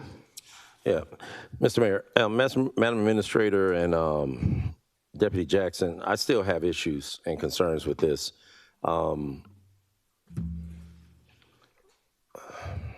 This particular program is just bringing pause because of all the reports that we received on this. How do we do a reset of ensuring that personnel are trained, we're retaining the right people, To me, it just kind of, I had a problem with us just saying 469 will set everything correctly with all of the issues that we've reported, and we haven't even spoken to the fact of how many dollars we've had to carry in covering the cost from just this one department alone. And Deputy Jackson, I'm gonna tell you openly and publicly, I greatly appreciate and respect the hell out of you for even stepping up to the challenge of trying to set this in a stable component. Thank you. You've done that numerous times with Parks and Rec, and you're doing it with HCD. And I want to publicly state I have a great deal of appreciation and thanks for you in that regard. Thank you, sir. All right? But I have concerns. This department, we have received too many different ways and too many different times through reports that there are screaming concerns across the board. And the fact that we're talking about reducing 2 personnel that are currently in roles and 3 vacant roles, and that's going to be our right size fix for this to set it on the right path? So I don't think this is the actual fix. This is just a recommendation for the budget. As stated, we will go through and work with Housing and Community Development and go through after the audit, and I think that's one thing we did mention, sir, is after the audit, we will go through and work on the right sizing of what HCD needs to, what we feel, recommend it looks like. Yeah, I got it. But you know what I know. And we have concerns. We got major concerns. And right now, the community has extreme concerns over the fact that this one department has caused us millions of dollars towards us not utilizing the funds that we did have towards the service supports that they were intended to be for. And that's not an easy one to swallow, and it's not an easy one to accept. Because right now, we don't have the capability of showing us today, right now, if there was any, wrongdoing, if there was any level of negligence shown with this. I mean, these are grant dollars. I've managed grant dollars myself, and I know damn sure that this is serious business when it comes to managing these grants. And that's why I'm saying I have concerns with this and this department. We've run into this issue too many times. I still say the same thing. We need to do a reset in this. And I still say that I need to see some level of breakdown of what that looks like. Because right now, we don't have anything I have nothing to tell my constituents that ask me over and over and over again, what are you all going to do about those dollars that you had to pay out? None of us do. And we're saying, hey, just business as usual. Keep it going, guys. You're doing a great job. Come on now. That's ridiculous. And I don't think we need to keep trying to pretend and wave a hand across everybody's face as if business as usual. I don't think it's business as usual. I can assure you it's not business as usual, Commissioner Clark. But I think this is a beginning point for us to start with. This is not the final, response to all of the situations. You're right. Housing and Community Development, we realize in administration that we have not done the things that we were sanctioned to do. And there's been some mistakes, granted. And there's some things that need to be fixed and corrected and training and all of those things. I understand exactly what you're saying. I think, though, this gets us started. I think we still do have to do that assessment and go through the department. And and I can assure you, it's probably going to be some additional follow-up action. But right now, this is just to start us off with the budget recommendation. This is not the final say-all and be-all. This is just to start us off. Yeah, I get it. And I get it, it's the first swing at it, but I'd like to see us take a couple more swings at this one. I'd like to see what this would look like if we provided some more options than only one. I'm sure this isn't the only option that the team can come up with. I'd like to see us take a more in-depth look at this. These particular roles, what are the roles specifically tied to? Do we know? I think There's one administrative assistant. Okay, I'm thinking about live bodies that are actually in the position right, now. right. One is a coordinator, is that correct? That's correct. And then one would be the deputy director. So we're going to get rid of the deputy director for this role? So we're not going, we don't want a deputy director for this role at all? We don't need to be having a discussion regarding specific personnel in this hearing. Okay. Okay, thank you. So we're looking to change all these roles. All right, never mind. Last thing, Mr. Mayor, I'll say this, last thing. I think we need to redirect mission. I don't think HCD needs to be in the motion of managing properties. That's what we have housing authority for, I would assume, right? No? Housing Authority does manage a lot of rentals. I mean, for Section 8 and a lot of other. Are the folks in HCD able, qualified to manage and set rates for rental rates for this? Of course, as we all discussed at the last meeting, we all just found out about the 64 properties. I get it, but they've been doing this for a minute. I'm not sure who calculated in the process that was utilized to calculate the respective monthly fees. So it is my understanding from a just quick cursory discussion with staff, is that something that was handled by prior administration? Prior Of setting the rental rate. Prior department administration, let me be very clear. Okay. Thank you, Commissioner Clark. One question, how long has HCD owned these 64 houses and rented them out? Does anybody know that? When did we get into that, the rental model? So I think, I don't know if you, in your packet, you may have an agenda item referencing the authority for the director to acquire properties. When Back in March 2024, I'm not sure if those were given to you or not. In March of 2024 is when it started? The commission allowed the director to acquire assets under a certain dollar threshold. And I think a lot of those properties were acquired after that director was given authority. I don't know if those documents were passed out or not.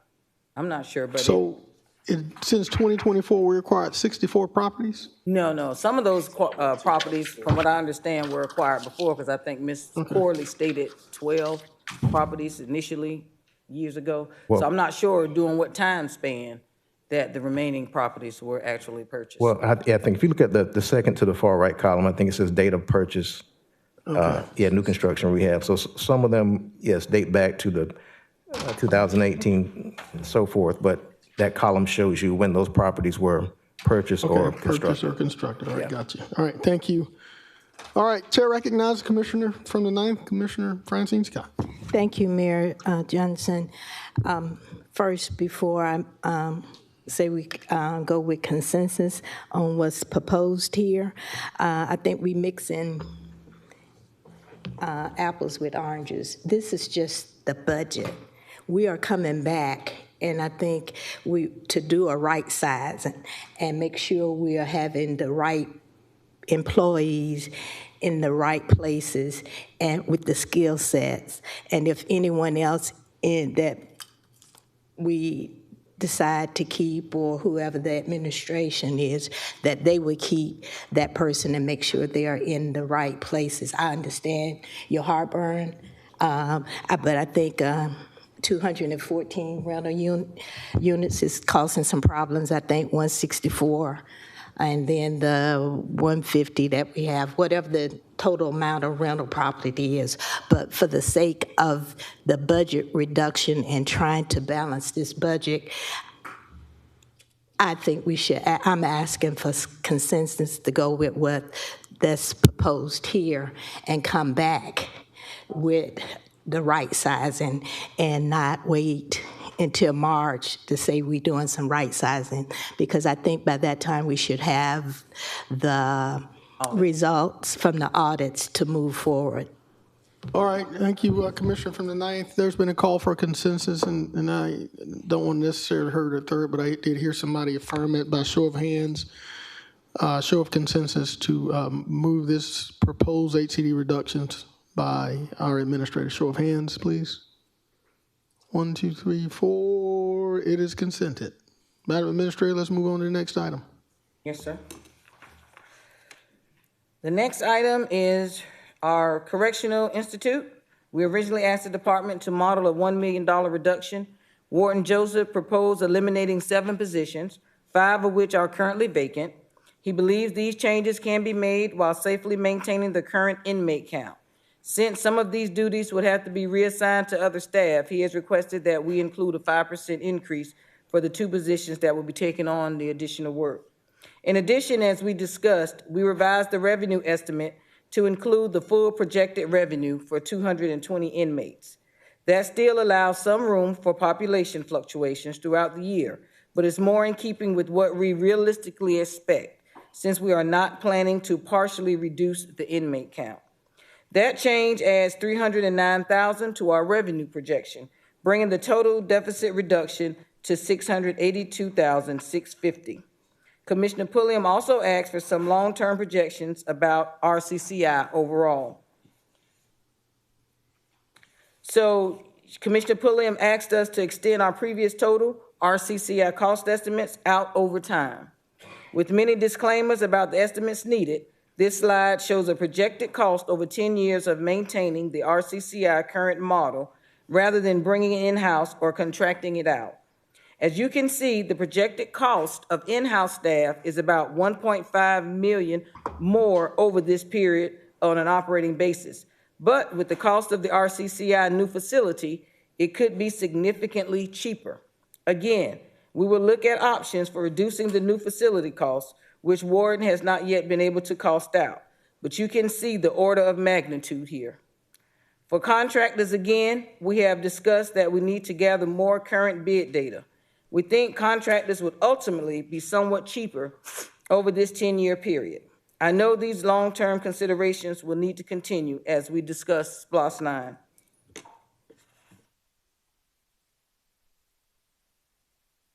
For now, for the current discussion, is there any consensus about the $682,650 proposed reduction for 2026? Thank you, Madam Administrator. Chair recognizes Commissioner Stacy Pulliam from the second. Thank you, Mayor Johnson. Administrator Allen, thank you for getting these comparisons. For the new facility costs, we currently already have 11 million, correct? Yes, ma'am, we do. Okay. So that 25 million, would that be a true read? Because we don't have to come up with 25 million. We're just coming up with the, what's that, 14 million? That's true. It would reduce everything across for the. Okay, all right. So that would be less 11 million, and then you said that the warden will be turning in information as far as the, what was it called? The mobile construction units. I believe that was the name for them that could come in and do the building at a reduced rate. Yes, ma'am. Okay, when, did he let you know when he would have that information? No, ma'am, he did not. Okay, all right. So, okay, so we're still missing that piece of data, but okay, thank you. You're welcome. Sorry it came a couple of slides back, but. It's okay. All right, colleagues, and looking at today's agenda, we got a bunch of consensus items, so I'm just going to ask for somebody to just. Consent. All right, it's consent. I've heard it by show of hands. Show of hands, please. Show of hands. I don't see but 1, 2, 3, 4. Come on now, y'all. Show your hands. Show your hands, somebody. Put them high. 1, 2, 3, 4. It's consented, Madam Administrator. Next item. Yes, ma'am, thank you. All right, transit. For transit, we originally asked the department to model a $1 million reduction in its operating transfer from our general fund. Ms. Daughtery brought back a proposal to save costs by reducing bus services on routes 5, 6, and 7, which are the 3 routes that currently have 2 buses, and eliminating Saturday service on all routes. The proposal also includes reducing one of their 6 positions, which is a vacant administrative assistant position, and making a small reduction to their operating costs. The department does expect that these changes will cause further reductions to their ridership. You should have received an update from Transit yesterday regarding their projected impacts. I sent each of you their presentation. As we discussed at the last commission meeting, we need to look at other transit models, including microtransit. We also need to conduct a route study to see how the overall system can be reworked to increase access and convenience for our riders. Ms. Daugherty and I have discussed this throughout this year, and I'm looking forward to seeing what they are able to develop with our new provider. This proposed reduction of $884,820 is an interim step driven by budget concerns, but I'm expecting the department to bring back additional recommendations for service changes in our 2026 budget. Is there a consensus about accepting this budget reduction for 2026? All right, Chair recognizes Commissioner from the 7th, Commissioner Tina Schlendeck. Thank you, Mayor. I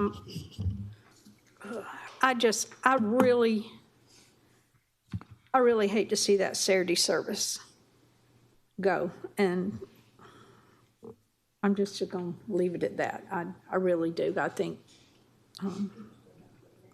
people do things on Saturday that they can't do during the week, some of them. So that's just my comment is I personally really don't want to eliminate that Saturday service, but that's all. Thank you, Commissioner Schlendeck. Is the director here? Can you come up? Has anything been modeled from a more efficient, perhaps Saturday service? Are there any alternatives on some of the heaviest, most neediest routes that perhaps would, in the event that we needed to provide, because people need opportunities to get to work? Have you modeled anything from a Saturday, maybe smaller scale transportation or any other alternatives? Mayor, Commissioners, I did not model anything smaller. I just looked at where we could cut $1 million is what I was looking at. All right. Thank you for answering that. You may want to sit tight. There's a bunch of colleagues in the queue. Chair recognizes Commissioner from the 1st, Commissioner Jordan Johnson. Thank you, Mr. Mayor. I agree with Commissioner Schlendeck, so I won't say that part again, but I definitely agree with you, Commissioner. In regard to routes 5, 6, and 7, which routes are those? 5 is our Washington Road route. 6 is our Gordon Highway route, and 7 is our Augusta Mall route. And those are pretty heavily populated right now? They are. Okay, so what about routes? The routes that we don't see on here, what do they cover? Okay. I remember you had it on the slide before, but we don't have that right here. Yes, Route 1 is our Walton Way. Route 2 is West Parkway. Route 3 is East Augusta. Route 4 is Turpin Hill, and Route 8 is Barton Chapel, and Route 9 is Lumpkin Road. Okay. Which one of those routes that's not on the screen could handle a reduction versus these three?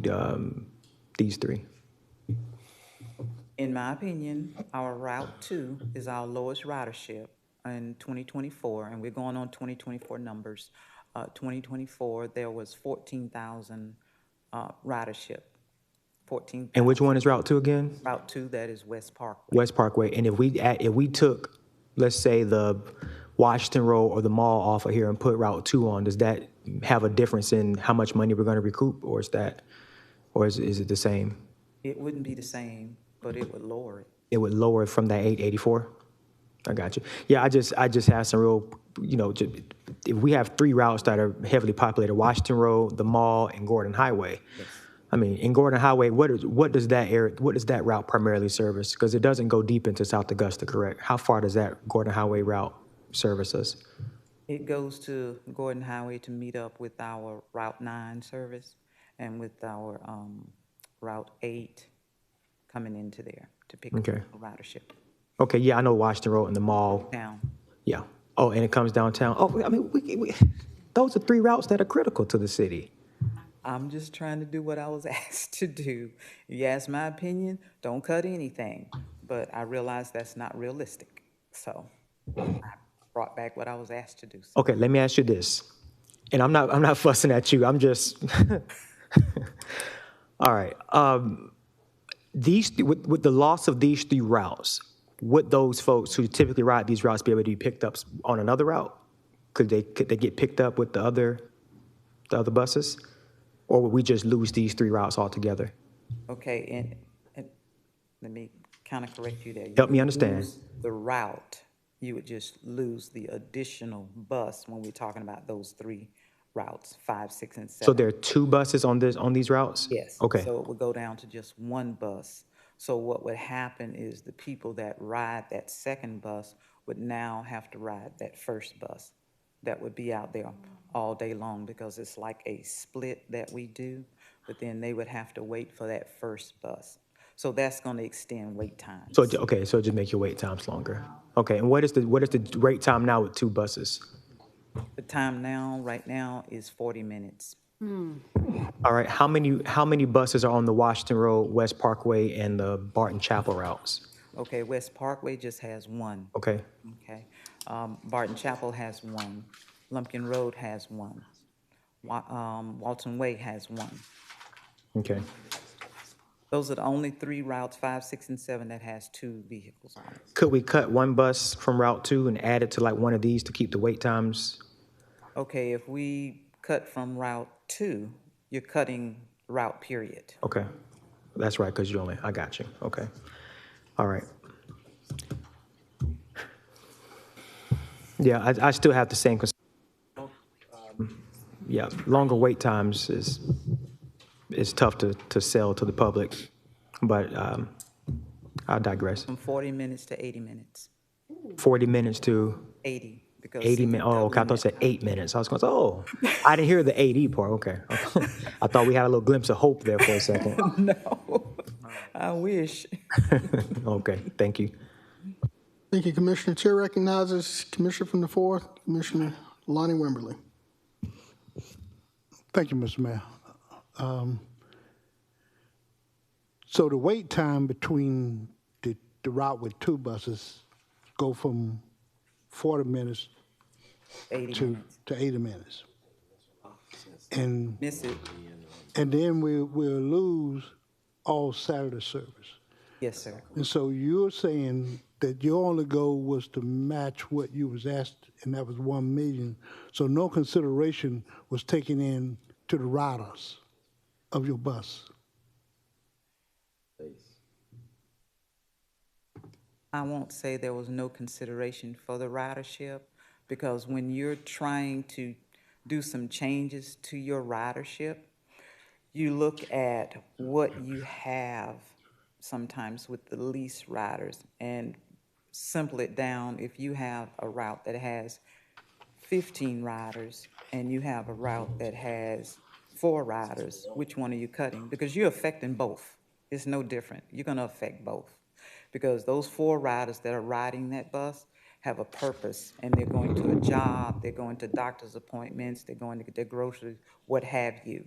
But if you're pushed into a corner where you have to make a decision, which you all have tough decisions to make, you choose to affect the 4 riders versus the 15 riders. So it wasn't, I didn't want to go, because we don't have as much ridership on Saturday as we have during the week. We're gonna affect people on Saturday doing the same things, going to jobs that they have. Exactly. You know, getting their groceries, what have you. But it was just a lesser effect versus the full-time Monday through Friday riders, that's all. So that's why we looked at it from that standpoint. I don't want to take it from any of them, but that's why we looked at it from that standpoint.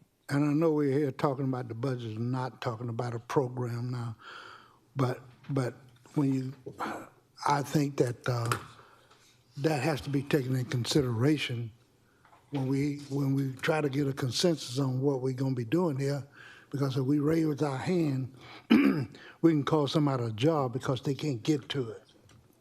This is true. Okay, so that is my concern. Thank you. Thank you, Commissioner from the 4th. Chair recognizes Commissioner Catherine Smith Rice from the 3rd. Thank you, Mr. Mayor. I'm like my colleagues. What would we be saving by cutting out Saturday service? If you cut Saturday service, then that's there won't be any operational dollars. The contractor coming aboard now would not have those revenue hours coming to them. Well, those that drive the bus on Saturdays lose their job, correct? Yes. And those that ride the bus on Saturdays who work all week, well, and have to get to work on Saturdays, now may not have another ways of transportation. And another thing about it is waiting on a bus to get to work at 40 minutes, and then you're now having to wait for that bus, 80 minutes? If it's not running, that costs somebody the job right there for being late. Chances are because of the way it Absolutely. runs. Where do you see the most riders on Saturday? Which you got 5, 6, and 7, which is Washington Road, Gordon Highway, and Augusta Mall. Where are you cutting? Where would you? I just look at 5, 6, and 7 as being some of the most traveled areas. It is. Correct. Okay. And then, all right. Well, I'm gonna say that eliminating Saturday service. I know we got to cut back, but that to me, I hate to see that happen. Turn around and just shut down Saturday services for people who gonna lose their jobs. Plus, your bus drivers gonna lose their jobs, right? Possibly. Possibly. They may lose their jobs. Thank you. Thank you, Commissioner Rice. Chair recognizes Mayor Pro Tem, Commissioner from the 10th, Commissioner Wayne Guilfoyle. Thank you. Director Sharon, as far as this proposed transit reduction, you know, you eliminate one vacant administrative assistants, 38,700, reduce operating costs by 6,300. Reduce buses on Route 5, 6, and 7. There's not a value on that because that'll determine what the cost would be for a Saturday service. I mean, if we're going to try to find savings, but there's not a will of the body to cancel out Saturday, what would be the reduction if we still kept the Saturday service? So Commissioner, that would be 291,470. Okay, so we'll have $500,000 saved, basically, a little bit over $500,000. And plus, we're able to take care of, you know, the citizens that still want to do their Saturday rides. Okay. Thank you. Thank you, sir. Chair recognizes Commissioner from the 1st, Commissioner Jordan Johnson. Thank you, Mr. Mayor. What areas of Walton Way are serviced through the Walton Way route? Okay. Walton Way covers from starting at our transfer facility and going up through all the way, what is that area? Forest Hills. Come on up here, Dr. Page.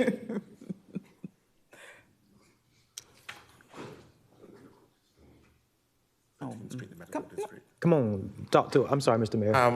Good afternoon. Good afternoon. Number 1 serves the medical district, the Bon Air Apartments, Augusta University.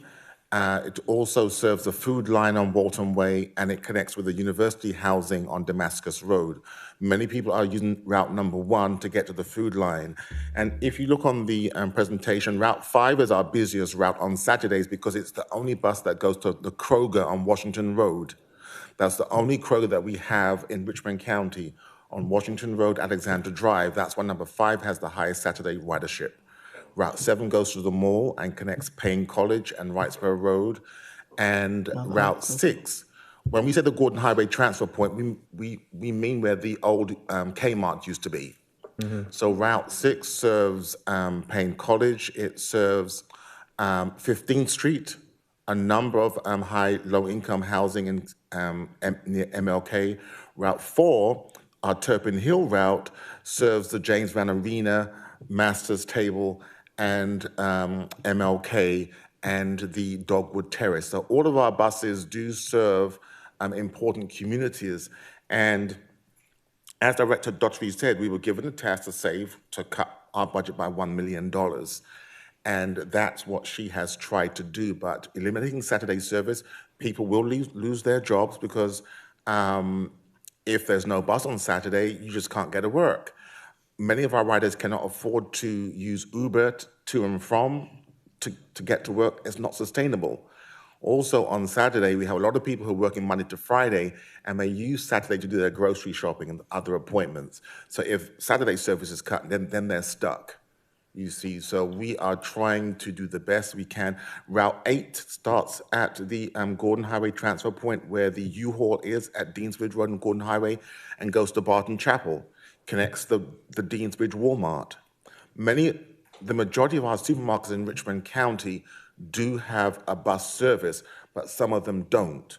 So if we cut a Saturday service, that means none of our riders who want to go grocery shopping on a Saturday will be able to get to do grocery shopping because we already have no Sunday service. Thank you, Deputy Director Oliver Page. And let it be noted that we have 2 Krogers in Augusta, Richmond County. Jimmy Dias, and of course, there's no bus stop. No bus service there. There's no bus service that goes out to Jimmy Dias, but the one that, a very popular one was on 15th Street at the James Calhoun, but that shut down. The Deansbridge Road Kroger shut down, you see. So the only one for many of our riders is the one on Washington Road, Alexandra Drive. Thank you, Deputy Director. Commissioner Johnson, you still have the floor, sir. So if we reduce the buses on 5, 6, and 7, then that just essentially means, like, in the interim, that the wait times would be a little longer. Are there any initiatives that you all can tap into to kind of to get faster wait times, like maybe using some of your smaller buses that you have on the road, or what other programmatic areas can we tap into to help alleviate the wait times on these 3 routes? We need more buses. If we had more buses, we would have shorter wait times. We only have a small fleet. Some of our buses are very, very old, and you don't see them because they're waiting for a replacement.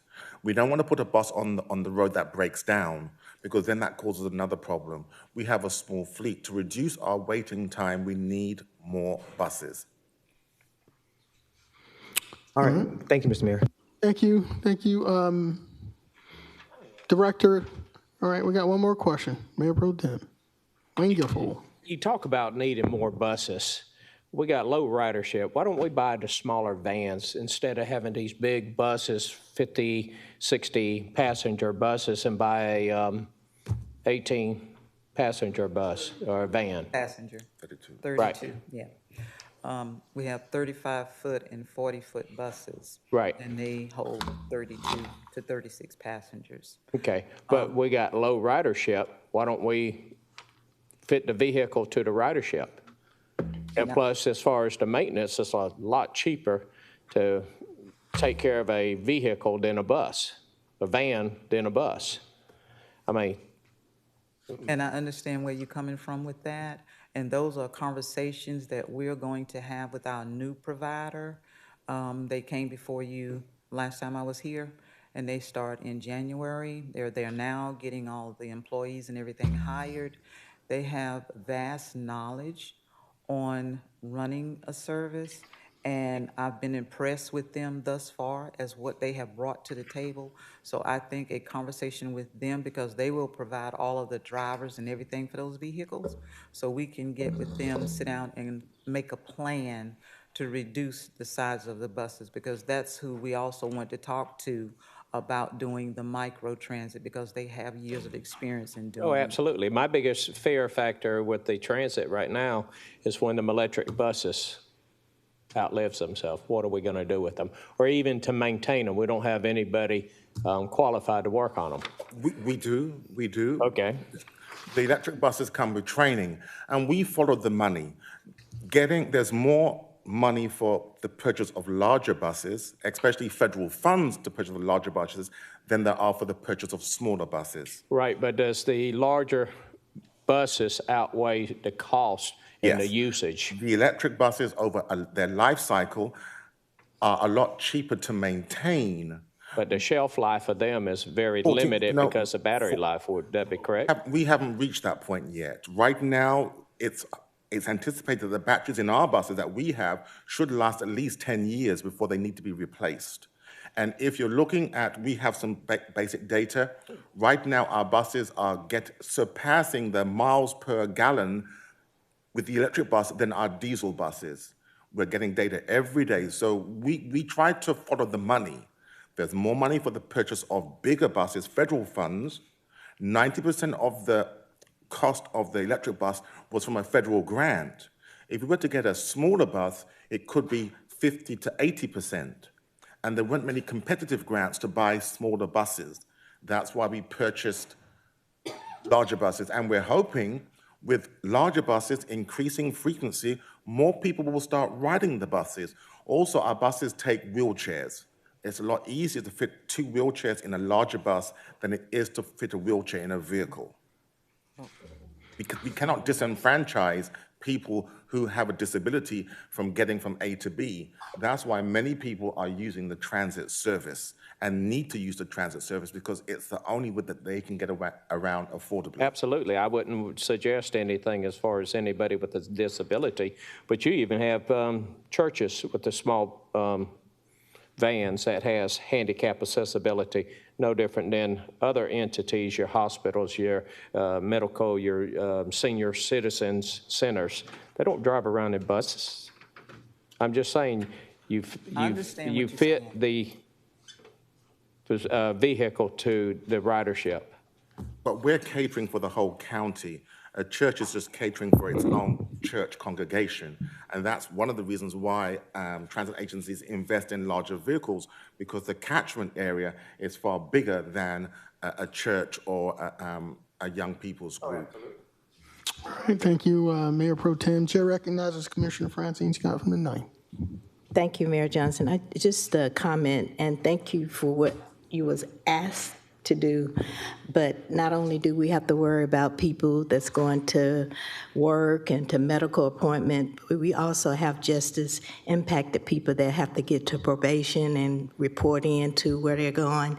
And if we're talking about 80 minutes a wait per to get on a bus, they're sometime going to miss their allotted time to be where they're supposed to be reporting for. So there's a lot we have to look at in terms of what we're doing to get to the $1 million. But we also need to understand that we are definitely putting burdens on people who just don't have the means other than riding public transportation. So it's a lot more than just what's on paper. We got to look at all of the citizens. You know, we may not like what they did or what they're doing, but we also need to understand that there's a lot of people that depend on public transportation. Thank you, Mayor Johnson. Thank you, Commissioner Scott. Director Daugherty, Madam Administrator, colleagues, it's time. We, just to be mindful, it's 4:08 and we still have several items to address. So I'm gonna ask for consensus on the recommendation that's been made by Director Daugherty on the proposed transit reductions. Is there a motion to consent this item and not consent it? Mr. Mayor, I would like to make the motion, but to keep the Saturday service, so that is be a little bit over a $500,000 save. That would provide $593,350. Right. So $600,000 savings there. Estimated 600. The Mayor Pro Tem has proposed changing this proposal to include Saturday service, which would make the reduction $593,000. You call for consensus on that, sir? May I? Is there, yes, sir. Commissioner from the 1st. So just to be clear, so the Mayor Pro Tem is asking that we keep Saturday service, okay? And that, can you give that number again, Mr. Mayor? $593,000 reduction instead of the $884,820. All right, now, thank you. Can I also ask what would that cost be if we did not reduce the buses on 5, 6, and 7? What would that look like? All right. What would those savings be? Director Daugherty, my math ain't that good. You going to? That would probably be around the 800, because it's only 38,700 and 6,300 that's from the operational cost. 5, 6, 7, and the Saturday service actually make up the majority of those. What was that cost for 5, 6, and 7? I can add it up real quick. Okay, so you don't have to. I mean, that's 38, 6, 7, 40, a little bit over 40-something thousand, 45, 46. Yeah, okay. Okay. All right, thank you, Mr. Mayor. So, all right, so. Well, let me, another question for the minister. Yes, sir. If we decided to to keep Saturday service and not to reduce the buses on 5, 6, and 7, where would you suggest that we find the additional money that we were looking for from this department? Where could we pull that money from? There wouldn't be any other place, sir. Actually, it'd be $839,820 without those two additional, those administrative assistant position and the reducing operating costs. So for 5, 6, 7, and Saturday, it would save $839,820. $839,820.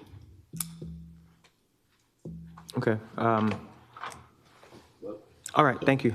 All right. All right, colleagues, decision time.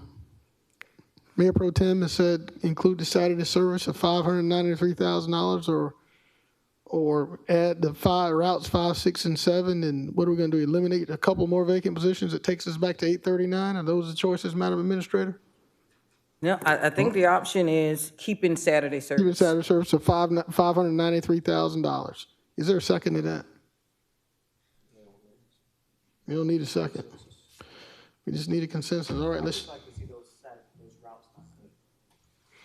All right, she's asking for consensus, so is there consensus? Let's see a show of hands for anybody that consents what Mayor Pro Tem is recommending, adding the Saturday service and keeping the reduced buses on 5, 6, and 7. Show of hands. I see one. All I see is one. Madam Administrator, that's not consented. We're going to have to go back and do some more work on that one. All right, let's move on to the next one. The next is the proposed NGO for non-governmental organizations and outside agencies. The 2026 recommended budget included a 30% reduction for the agencies we consider discretionary and a 10% reduction for authorities and other non-discretionary agencies like public health and the library. The total general fund savings for these changes is about $874,000. We also have a number of multi-year contracts which Augusta may terminate with proper notice. You could also consider cutting some or all of those contracts for a potential additional savings of up to $221,000. Within those contracts, I want to note that Destination Augusta has notified us that they will be terminating their administration of the Festival and Events Grant Program at the end of 2025 to focus more on their core mission. For now, we have left that $50,000 within the NGO allocation. We need direction from you about whether you want to continue that program, and if so, staff will have to work on developing an application process for Augusta to administer or seek additional partner to manage it. I guess I'll stop there before to see if there's any consensus on continuing the $50,000 that was normally allocated to Destination Augusta for the organizations that were requesting money for different events. All right, thank you, Madam Administrator. Destination Augusta, for clarity, is saying that they no longer want to be managed. They no longer want to be able to manage that $50,000 fund. They want to be out of that business, correct? That is correct. All right, Chair recognizes Commissioner from the 4th, Commissioner Lonnie Wimberly. So who else would be considered able to manage that for us? Any idea? No, sir, not at this time. It would have to ultimately stay in-house until we determine someone else. Thank you. All right, thank you, Commissioner. Chair recognizes Commissioner from the 9th, Commissioner Francine Scott. Thank you, Mayor Johnson. So we haven't, in lieu of what this information, you have not reached out to anyone to see if they would manage the festival and events that Destination Augusta was maintaining? You have not done any due diligence? I'm just wondering, and Mayor Johnson, I would like to talk to my District 1 Commissioner. You think downtown development would probably be an avenue that we can go to with this? I was going to suggest that we reach out to the DDA, since most of the festivals are in downtown. It would probably be good to engage the DDA to see if they'll have interest in helping us out there. Thank you. You took the words right out of my mouth, Commissioner. I can get out the queue. Telepathy. There we go. All right, Madam Administrator. All right. All right, wait a second. Commissioner Tina Slindak from the 7th. Ma'am, you have the floor. Thank you. The DDA suggestion is a good one. However, if that doesn't happen, I would suggest that this amount also be cut by the 30%. And those clubs and groups that have traditionally gone and asked for funds, that their amounts also be adjusted by 30%, all of them, everybody. I think if we're going to have to start cutting, and I love a lot of these festivals, I really do, and I understand it's difficult, but I would, if the DDA can't do this, I would like to see it cut 30% like everything else, because I do agree with Commissioner Clark. I mean, we have to do something. I know this isn't a huge amount of money, but I think that's just my 2 cents right there, to cut that 30% and make sure that everybody who gets those funds also gets the reduction be equal. Okay, thank you. Thank you, Commissioner Schlindeck. Chair recognizes Commissioner from the 4th, Commissioner Lonnie Wimberly. Thank you, Mr. Mayor. In that $50,000, what festival and events are we talking about? So normally, and I can't list them off the top of my head because normally they do it. They provide, we advise the organizations to go to them and fill out the application for the process.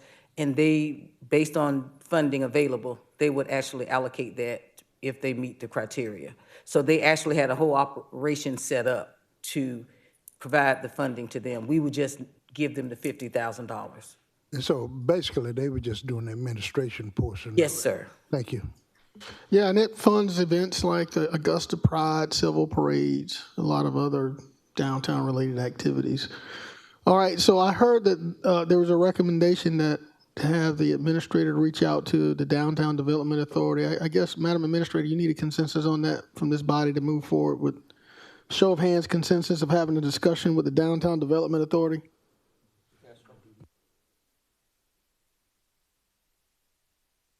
All right, let's see some hands. Need consensus. We have 6, it's consented. All right, thank you. And as we discussed during the work session last week, since mosquito control and the ACE program have other funding sources, we were recommending to keep them at their original 2025 funding level. So for all of the other overall NGOs, is there a consensus about accepting the proposed budget reduction for 2026?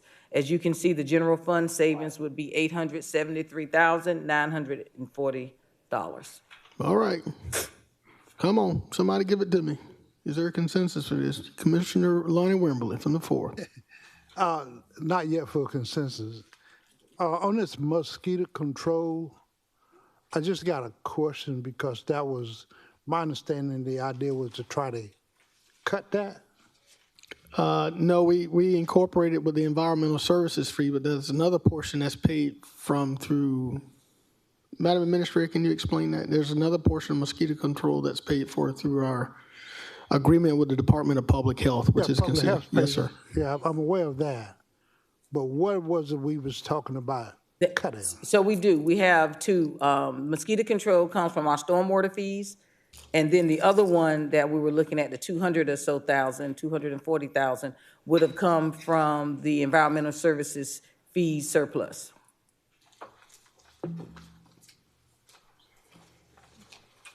Okay. I think, Commissioner Wimberly, when it was discussion, I think it got a little confusing on the actual stormwater and the things that they were doing. But this is the one that comes out of the stormwater fee. Okay. That was miscombobulated. Yes, sir. Thank you. Thank you, Commissioner from the 4th. Chair recognizes Commissioner Francine Scott from the 9th. Thank you, Mayor Johnson. I'd like to speak to the administrator, sir. The 30% reduction on the screen you have now, you're talking about the list of NGOs? Yes, ma'am.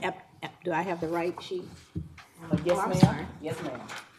It would be all the way down to the Community Foundation for the CSRA, which is actually the ACE program, and that's paid through Urban Services. So if you take everything that's paid through the general fund, it should get you the 873.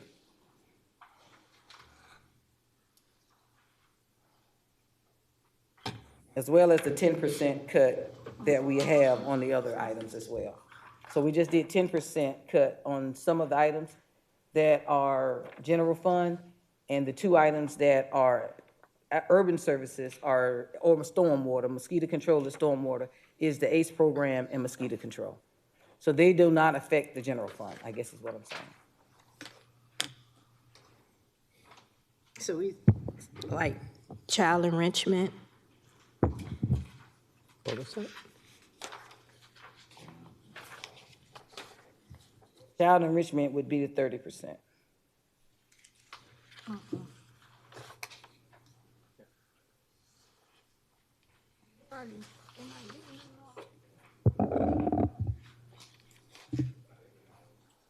thank you, Mayor Johnson.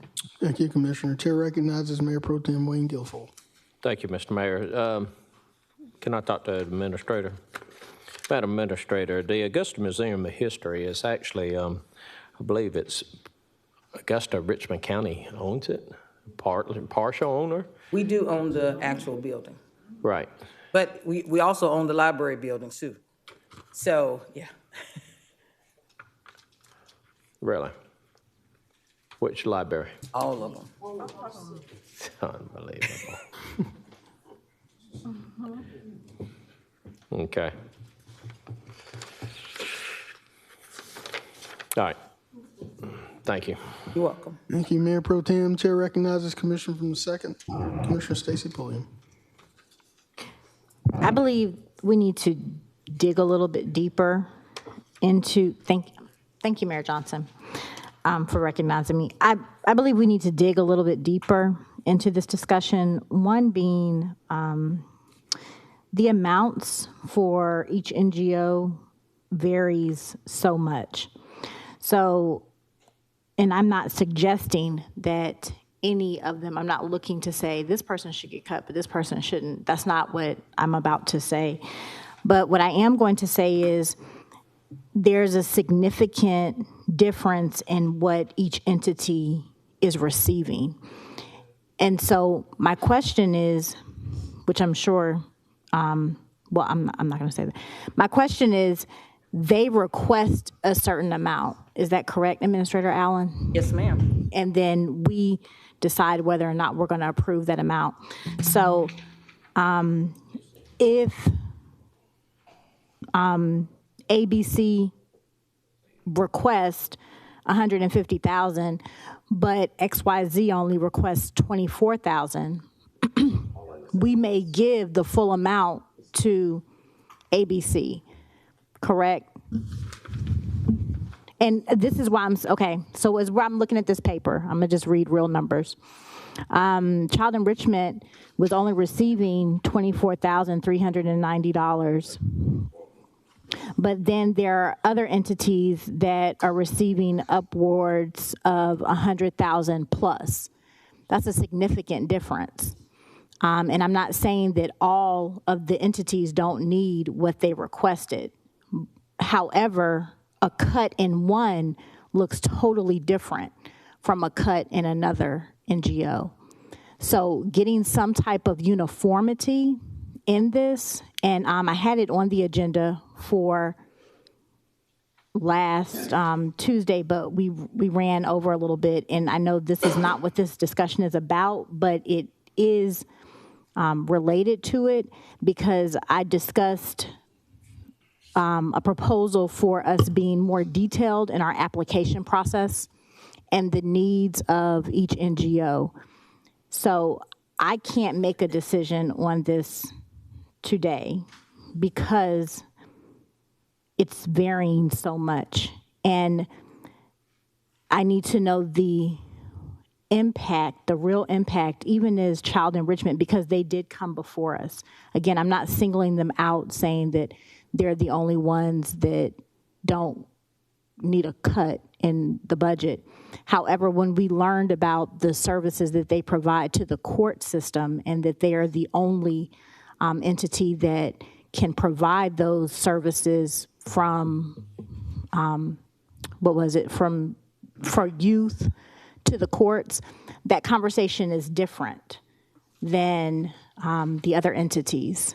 And not all of the other entities, but it's just a different conversation. So I hope I conveyed what I was trying to convey well, but I can't make a decision on this today because they're only receiving $24,000. So we need them to provide those services. And there's others on here that we need, but that was one of the entities that is receiving the least amount of money, them and Safe Homes. So those conversations look different for me. Thank you, Mayor Johnson. And I understand your concern, Commissioner Pulliam, but to be fair and equitable, you have to have a percentage that's going to go across the gamut of all of the different agencies. If we were to listen to everybody's story, I'm sure the ones that are getting 200 or something thousand have just as an impactful story as the ones that are getting $9,000. I'm sure of it, because I don't think the governing body, and I'm just saying, I don't think the governing body would have approved them. All of these items, all of these agencies came before this governing body at some point in time, and they asked for these descriptive pot of money. This governing body approved it to provide it to them. We didn't approve it on a one-time basis. We approved it evidently to continuously be a part of their process. And so they budget for these every year, expecting this. I know in previous conversations, we talked about what do other agencies do. We had our financial advisor look into that because I didn't want it to come directly from me in my investigation. I asked our financial advisor to do it. Most agencies don't do this in the state of Georgia in his respective review of it. You do have a couple that do, but they have a limitation on the amount of money. You know, Savannah or whatever, I think was $1 million. They have a very aggressive program. I know Chatham County is what we talked about. They have an aggressive program. They actually have a team of staff that are allocated. I think I sent that information to all of you. So those are the decisions that are policy decisions, not as much as for us to determine, you know, if that story was a good story or they need it more than the other person. We're just trying to do everything equitable. And it's for this governing body to determine if they want to continue down this road. You can, I know some of you have concerns about any of them. You don't have to do any of them. You know, you don't have to, you're not contractually obligated. You know, I think our legal team could do whatever they need. I'm not saying they're they're not great programs, because I think they are, and I think they do make a major impact in our community. But it's very difficult for me to continue to stand here and listen to us go down this line with this budget, and we can't make decisions. And all of this stuff didn't just happen overnight. It didn't just happen this year. A number of the situation that we're in has happened over a number of years. I think I want everybody to truly understand decisions that were made may have been made for the best choice at that time. But now those decisions have come back to showing us at a point where we do not have the funding to continue to do those things. So it has to be upon this governing body to make those tough decisions. Either you're going to cut your personnel and you tell those people they're going home, or you're going to figure out what we're going to do with the non-government organizations that do not work and report to you. I mean, those are some of the things that we have to think about. I'm not saying either. I'm trying to give you a combination of them all to make a direct decision based on the information. But it just seems like we can't get there. You have to make some decisions on how you want to run this government as it relates to the core operations that the government is supposed to do. And you have to determine that, not me. But what are your core operations? What do you really want to do? What services does this governing body want to provide to its constituents? Do you want to provide the non-governmental? If that's the case, get a consensus and y'all approve it. Do you want to be able to provide people with a response from 311 when they call and somebody can answer it? If you don't, Get rid of 311. I mean, those are some of the options based on where we are today. Those are the tough, tough decisions. I know I would not want to be in your shoes, but those are the tough decisions that the governing body has to make. I can go back all day with our team and work up various options. But at the end of the day, the governing body has to determine where do we want to go? How do we want to be sustainable? Because the patches that you have been putting in place over the years have not kept you sustainable. Now I'm trying to bring you some of the things and these hard, tough decisions that you're going to have to determine whether or not you really want this governing body and this government to be sustainable so that you can develop a foundation to build upon. That is exactly what we're trying to do. Mayor Johnson, may I please respond since I still have the floor? Yes, ma'am, you may. Thank you so much. So from an equitable standpoint, I totally agree. It has to be and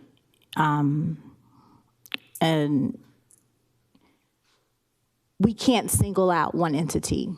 And that's what I didn't want to do, which was why I was making up names, but it started to get confusing. So because child enrichment came to us, that's why that was fresh on my mind. I will say that there are certain NGOs that if they are not funded, and I'm not saying that it is the government's job to fund them in any way. However, if they're not funded appropriately, what will happen is it's a cause and effect. So it will affect us in other areas, such as public safety. If we don't have certain services that are in line with our mission, because we do need to be clear on what our mission is, and that even goes back to thank you so much for having that retreat where we tried to come up with what exactly is our mission. And so at the core of what I had on the agenda to discuss the application process for the NGOs, that mission for the city is a part of that. Because if we don't know what areas we need help in, if we don't know what areas we need to make sure we have vested interest in, then it affects us negatively. And so when you look at entities where it could cause issues from a law enforcement standpoint, then at that point, you're possibly needing to hire more people in that entity, which now the funding, it's not going to the NGO anymore, it's going to public safety. Because we've cut in certain areas, we no longer have those programs, or those programs may struggle. Now, do I know that they're going to struggle? No, I don't, which is why I'm saying I need a deeper dive and why I put that agenda item on the agenda, because there does need to be a more detailed application process that aligns with what the body, as you said, and I totally agree with that. This body has to get on the same page as to what are our priorities and what areas do we need assistance in from the NGOs. And so I look at it more or less as a public-private partnership. So those partnerships, what entities can provide that, be it NGOs or other entities. And so it's not that I want to continue to kick this down the road, which is why I myself went in and did more research on what other areas in Georgia, and I brought Chatham County to you because I did review their process. And I personally was impressed with that. And so that's why I use that as an example. So I do believe that I have been doing my research and my homework, as you and your staff have as well. But certain questions still remain unanswered for me. And part of that is because I do need clarity on what is our mission and how do we, what these relationships with these NGOs look like to help us in our mission in providing not only public safety, but just a general great living experience. That's the way I'm going to put it. So That's all. Thank you, Mayor Johnson. Thank you, Commissioner Pulliam. And colleagues, let me remind us, time is now 4:35. We still got a few items to get through. So just be cognizant and aware of the time. We got a few other items to address, but the chair recognizes Commissioner from the 7th, Commissioner Tennant-Slendeck. Thank you very much. I will try not to go long. I've been on several NGO boards in the past, and I mean, this isn't original to me, but and it's been repeated here. But I mean, if you can't do without government funds, are you really an NGO? And part of being an NGO is knowing every year your funding can change, and you need to be prepared for it. Now, some of these on here, and I'm not going to call them, but some of these are, without our money, they're going to be okay. They are, because they have backers that are going to support them. Some are not. But folks, we've got a lot of money to cut. And if it were up to me, I wouldn't have any of them on here. That's just me. Other counties don't support them. I don't know why, and like the administrator said, it's been gone on for years. I've watched them. You know, I don't say that there's anybody on here that doesn't do good for our county, but we're going to have to cut somewhere. And we haven't even talked about, I mean, you talk about staff, you know, not filling positions, but I mean, we're going to get to the point where are we going to have to lay people off? And that's a real possibility. And do you want to have to tell that person, I'm going to lay you off because I gave XYZ organization your salary? I wouldn't want to do it. So I have some questions on the amounts that some of these places get to begin with, but I'm not even getting into it because it's been a continuation over the years. Some of it makes no sense, but I would just say, I think let's start with the 30% and 10% as presented. And let's move on, because I don't think we're going to be able to stop here. I think we need to cut back every year till some of these NGOs can support themselves.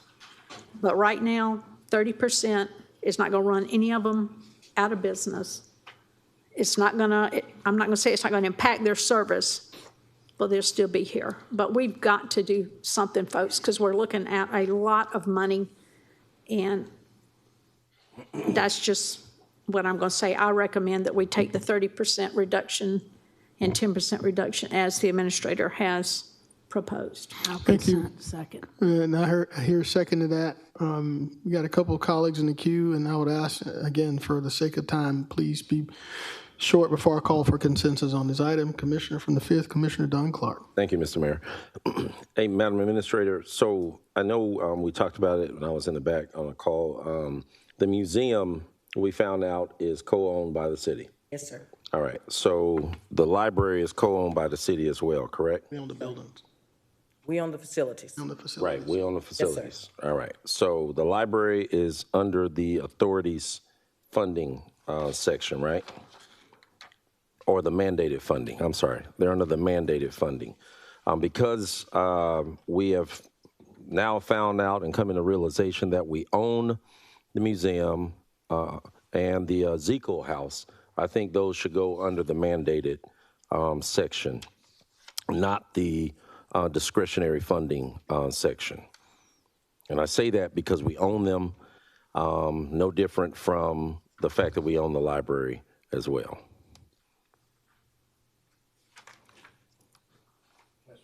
Yeah, they're not, so we're saying NGOs, and for those that don't know what NGO is, we're saying that's a non-governmental organization. But essentially, they're nonprofits. And these nonprofits have been receiving recurring funding every single year for however many years they've been on these lists. And the problem that we have with this is, even though we're saying that they do good work, there's been no readout.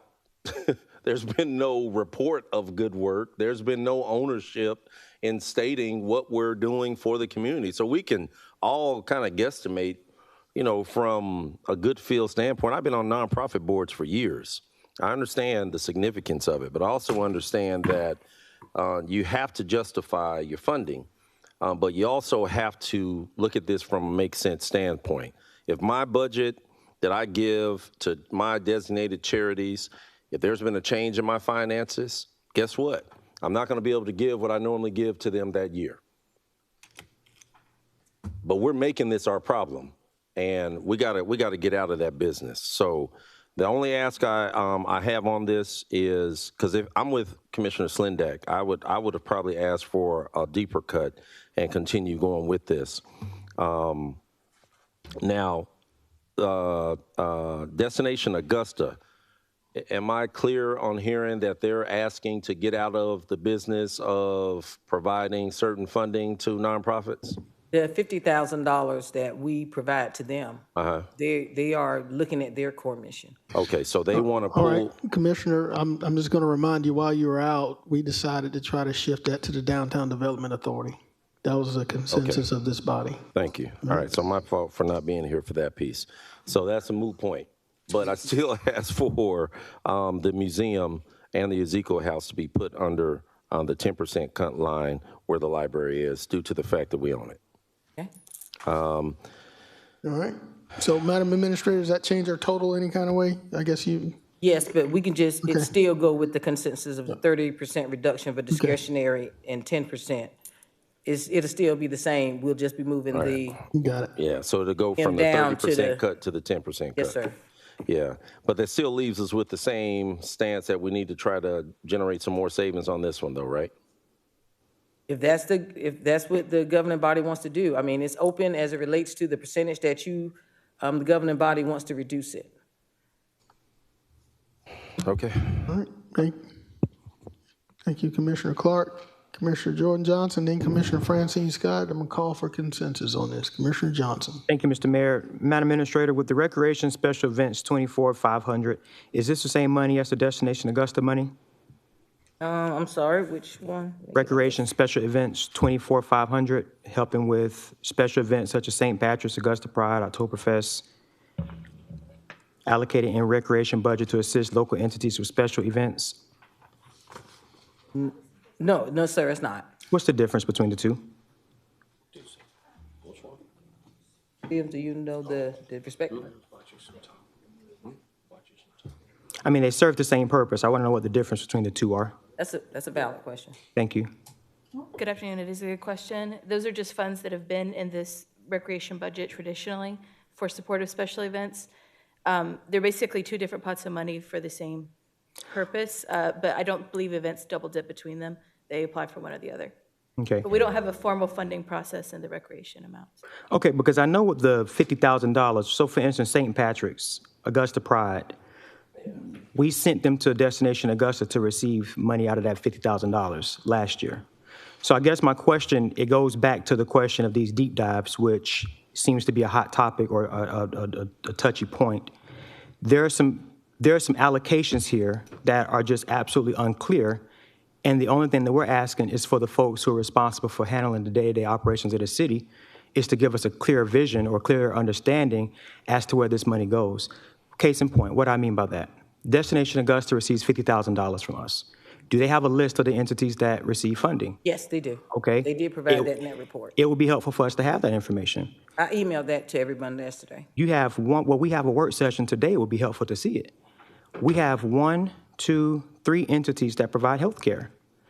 You know, have we had a conversation to decide which organization has the most impact with health care?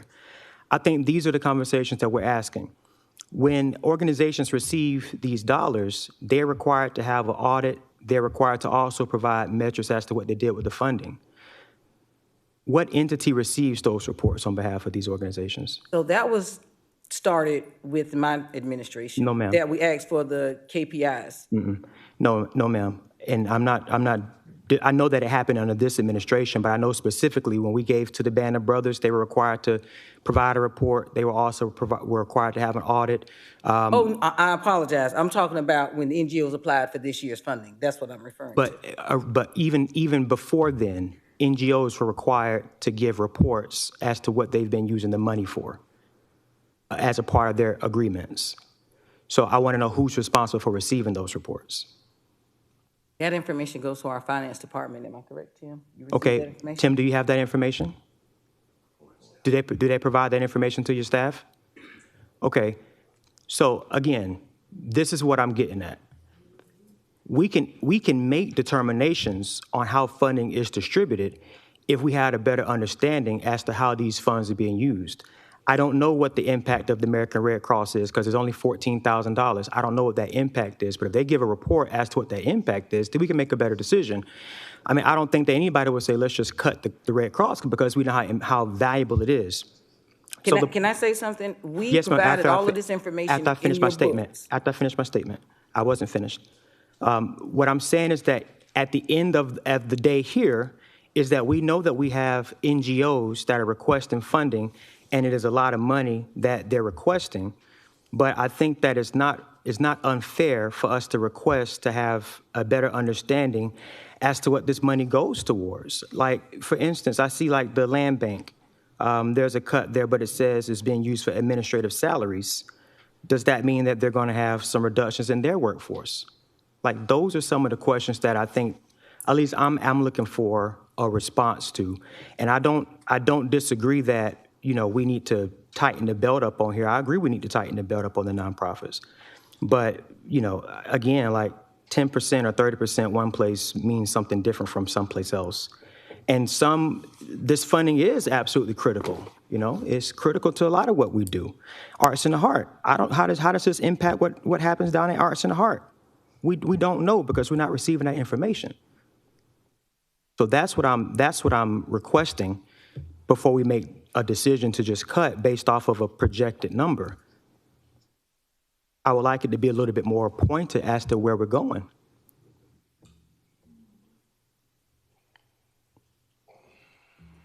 Thank you, Commissioner Johnson. That concludes your comments? Yes, sir. All right.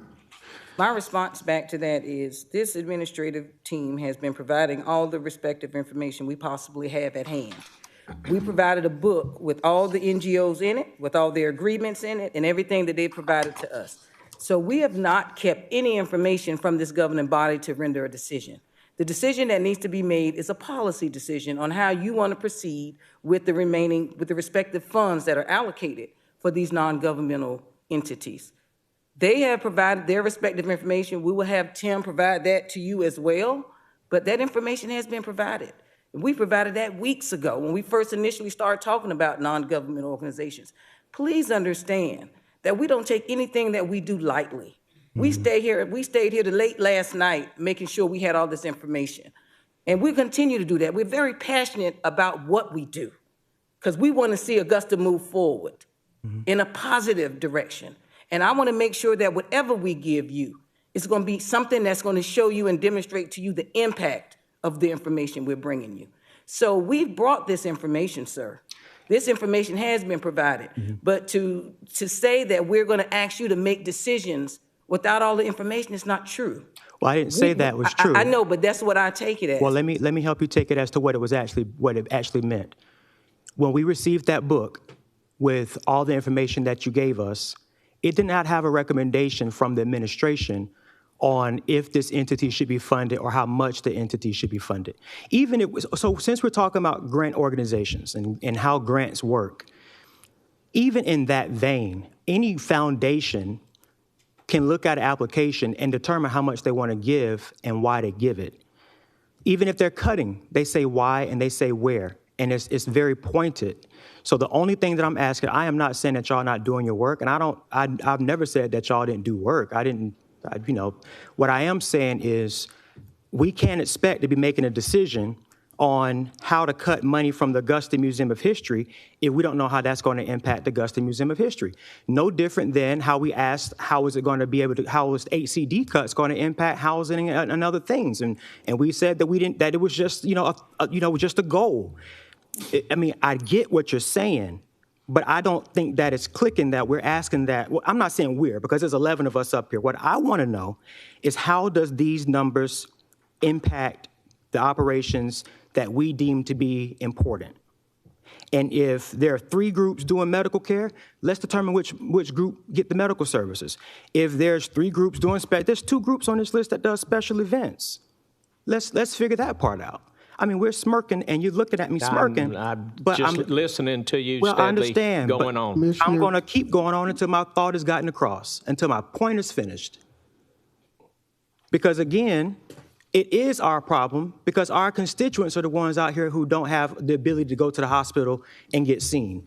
It's our constituents who don't have the ability to hop on the bus, hop in their nice fancy cars and go to work. It's our constituents who are the ones getting shot in the street, gunned down because they don't have nothing else to do in the evening, and they have to go to the Augusta Boxing Club. So please excuse me for showing a little bit of my passion for trying to take up for people who can't take up for themselves. But I think we owe it to them to at least have the conversation instead of brushing it off and ignoring commissioners when we ask these questions and looking at us like we're asking stupid questions. I'm tired of it. I'm not going to keep getting pushed around by folks when it's coming down to asking questions about how to help communities. That is our job, and that is our problem. We don't want to cut contracts. We don't want to look at contracts. And I know for a fact that we asked for this information months ago, before the budget cycle even started. We asked to create a process in which nonprofits go through to get their funding. We've been asked for this, just like we've been asked for contract reviews. And we're always given excuses as to why something can't get done. And then we get lectured about what our job is, and we get lectured about what we don't need to do. Make a decision. But the point that I'm making is we have an obligation to help those who can't help themselves. Maybe not to $8 million. Maybe not to the tune of $8 million. But please don't insult our intelligence as though we don't know what the big picture here is. And that goes for whoever the shoe fits. Thank you, Commissioner Johnson. And, you know, the administrator did recommend the Savannah model to where they had an organization that kind of looks at and vets organizations, whether they be medical-based or anything else. So perhaps, you know, that is a model that we should consider, but, you know, that has been brought to our attention. One last commissioner and colleague before we call for consensus, Commissioner Francine Scott from the Mayor. Thank you, Mayor Johnson. I would like to ask the administrator a question about the Augusta Public Library. Yes, ma'am. The 10%, I think it is. Would that impact any operations, hours, or would it be closing any libraries? I'm sure, based on what Mr. Mitchell has presented to this governing body, that it will affect all of those items, Commissioner Scott. Thank you. All right, Mayor Pro Tem Wayne Gifford.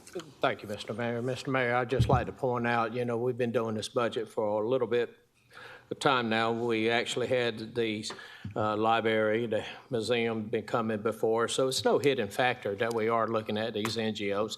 It's no hidden factor that we are going to be doing cuts. It's no hidden factor that we got to either take care of our house or take care of other people's house. Like the administrator said, it's going to be a shame when we start taking care of certain NGOs or all NGOs, and then we got to lay off people.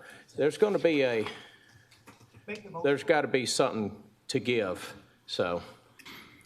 Thank you, Mayor Pro Tem. The motion's already been made by the commissioner from the 7th and seconded by the commissioner from the 3rd. So by show of hands and consensus, let's move forward to 30%. Mr. Mayor.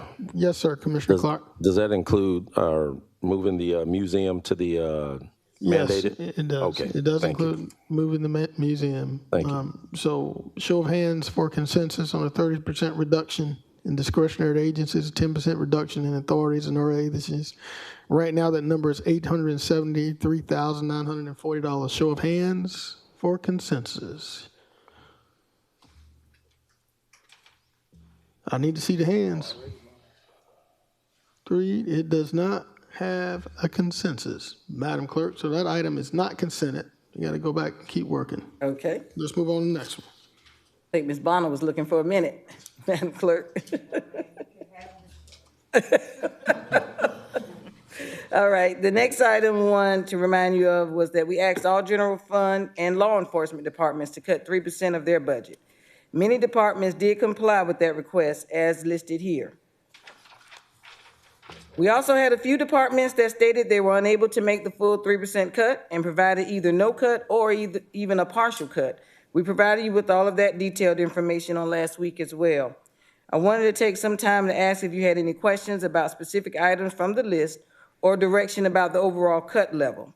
Not all of the directors are here today, so of course we will take your information and get you the information back, the responses back. So does anybody have any questions about the proposed cuts that were provided? We provided that along with the information from the respective departments. Commissioner from the 5th, Commissioner Don Clark. Madam Administrator, so we're looking to 2025's budget as it stands this year. We're looking to make a 3% cut to that for the 2026, correct?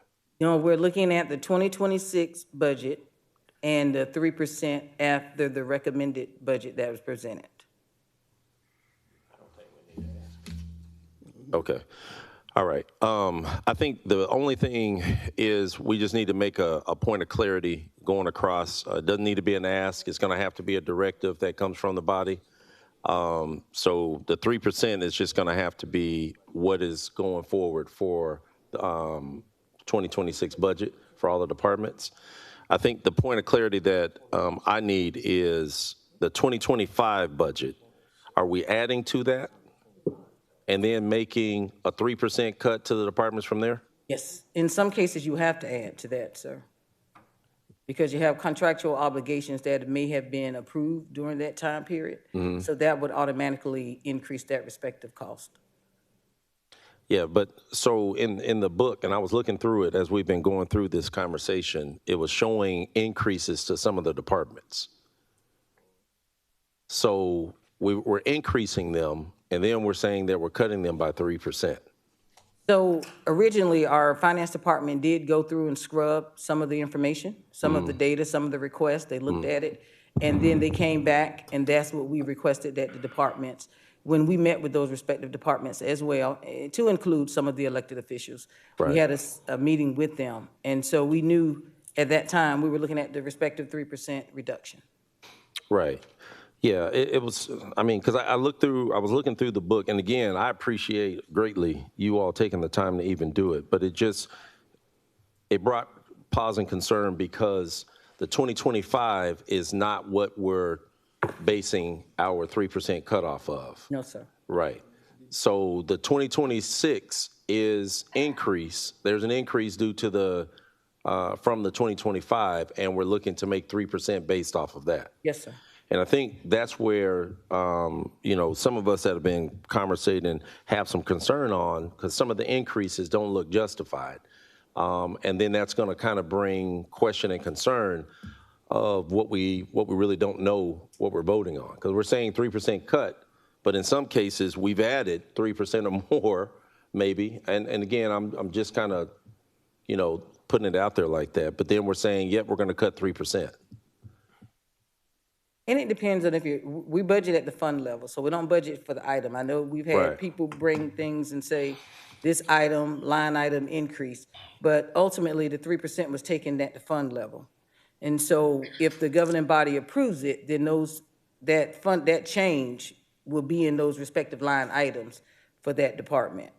Right, but we're talking about the 3% cut, but then we also have to go back and talk about the increases to the budget as well, right? Okay, got it. Thank you. Thank you, Commissioner Clark. Commissioner from the 9th, Commissioner Francine Scott. Thank you, Mayor Johnson. I would like to ask the administrator a question. I think at our last work session, when we talked about the courts and cutting them, Ms. Attorney Plunkett mentioned that it was mandated that we keep the funding at a certain level.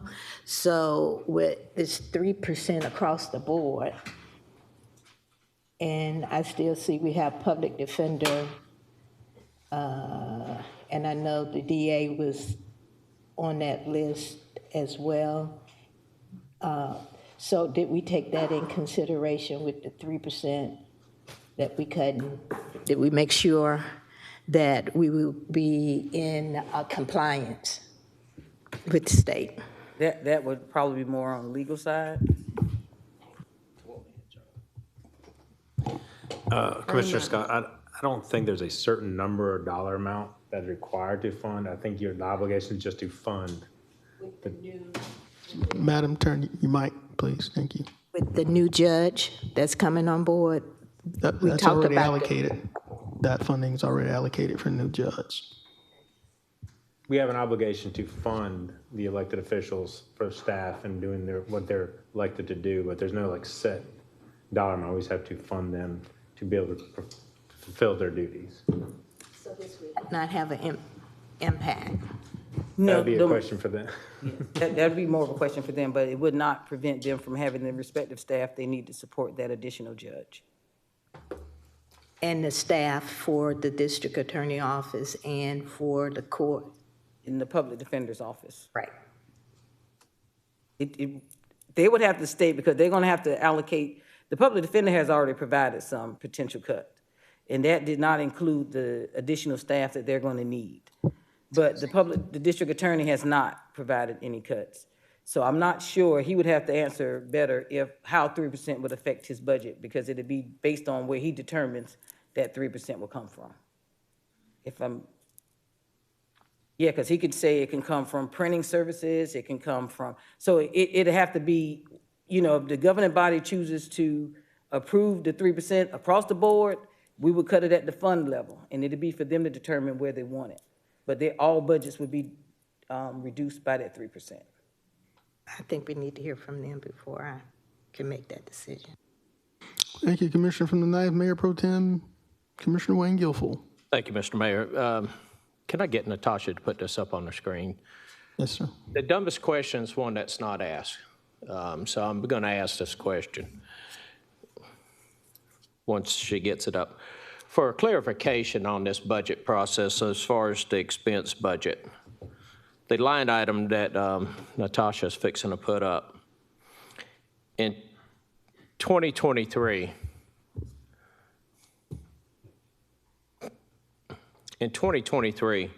the total expenses for this one department was $342,515. The 2024, when they closed out, the total expense that they used under the budget was $376,330. So as far as 10/13, mid or last month, only $206,566 has been spent. I know we still got to recapture probably 30 to 60 days back when the credit cards and stuff comes in. But we increased it from 2024 actual $376,330 to the administrator's recommendation of $480,000.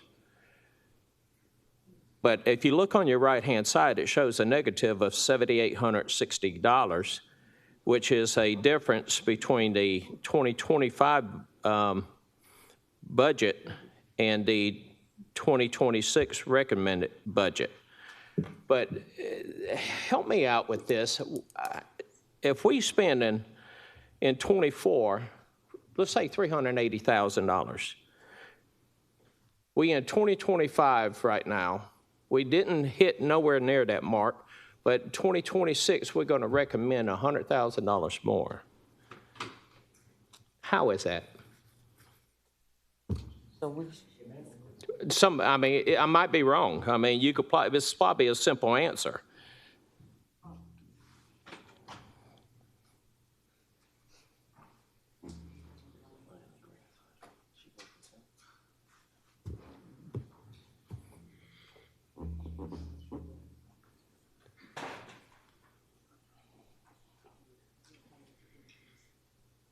Come on up, Interim Director Scher. They want to understand. Clear that throat. We want to understand the math.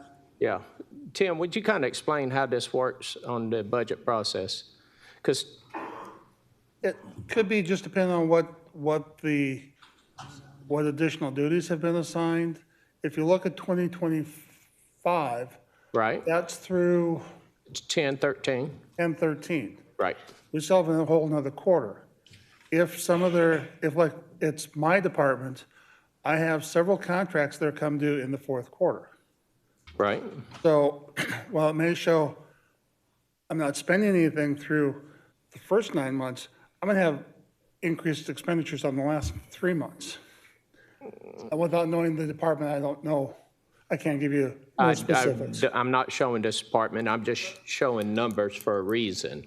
If we went down to a different line item and looked across, let's say go 2 down, 1,301,908 was the actual.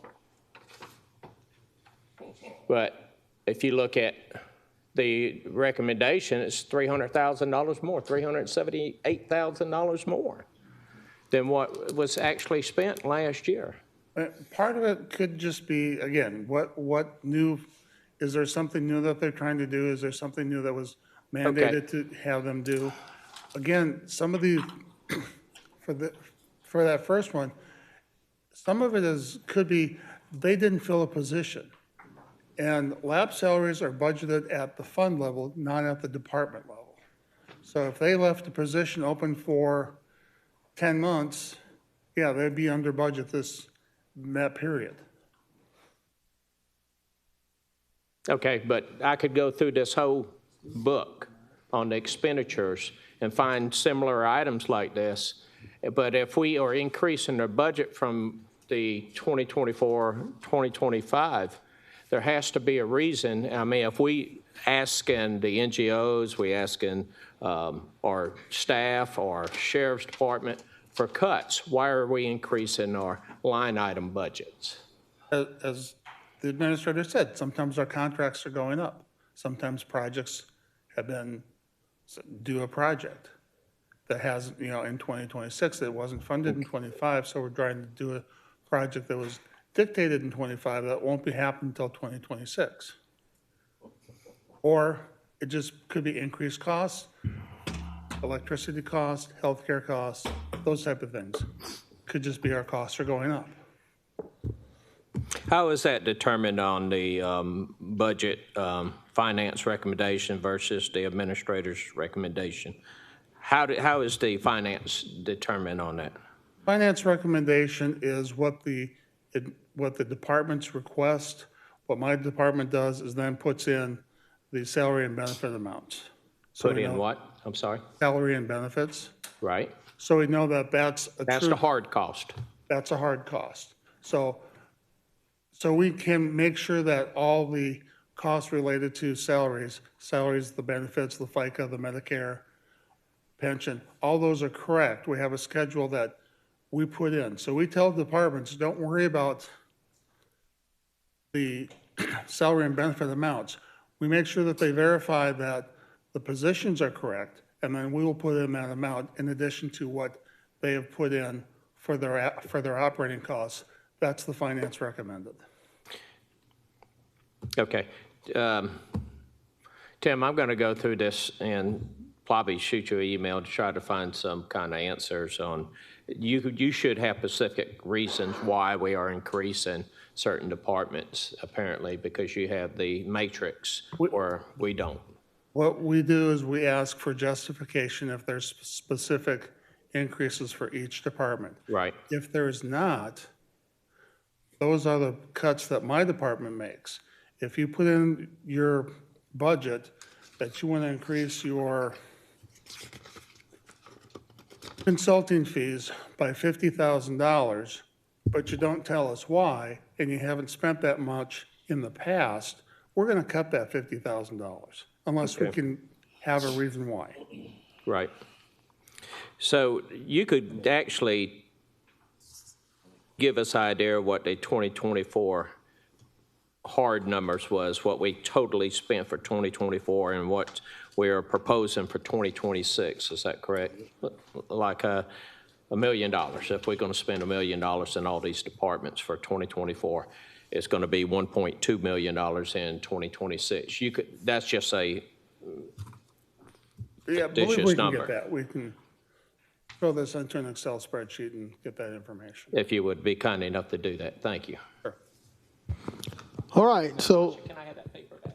The Mayor Pro Tem has asked for some additional information on this. Colleagues, do we want to wait for that additional information? Or is there a call for consensus on these 3% across the board cuts? Yeah, I mean, I ain't got a problem doing the 3% across the board. 3% across the board based on the 2026 budget recommendations or based on the 2025 budget? Mayor Pro Tem, 3% based on the 2026 recommendation? Is that correct, Ms. Allen? It was calculated at the 2026 recommended, but if you do it at the 2025, that's going to be more than the 3% because it's going to have to take it back to where it originally was at the beginning. Madam Administrator, could you model both for this governing body? Could you do the 2025 number as well as the 2026? Is that okay with the colleagues on the commission for her to model both to bring back to us? Is there any objection to that?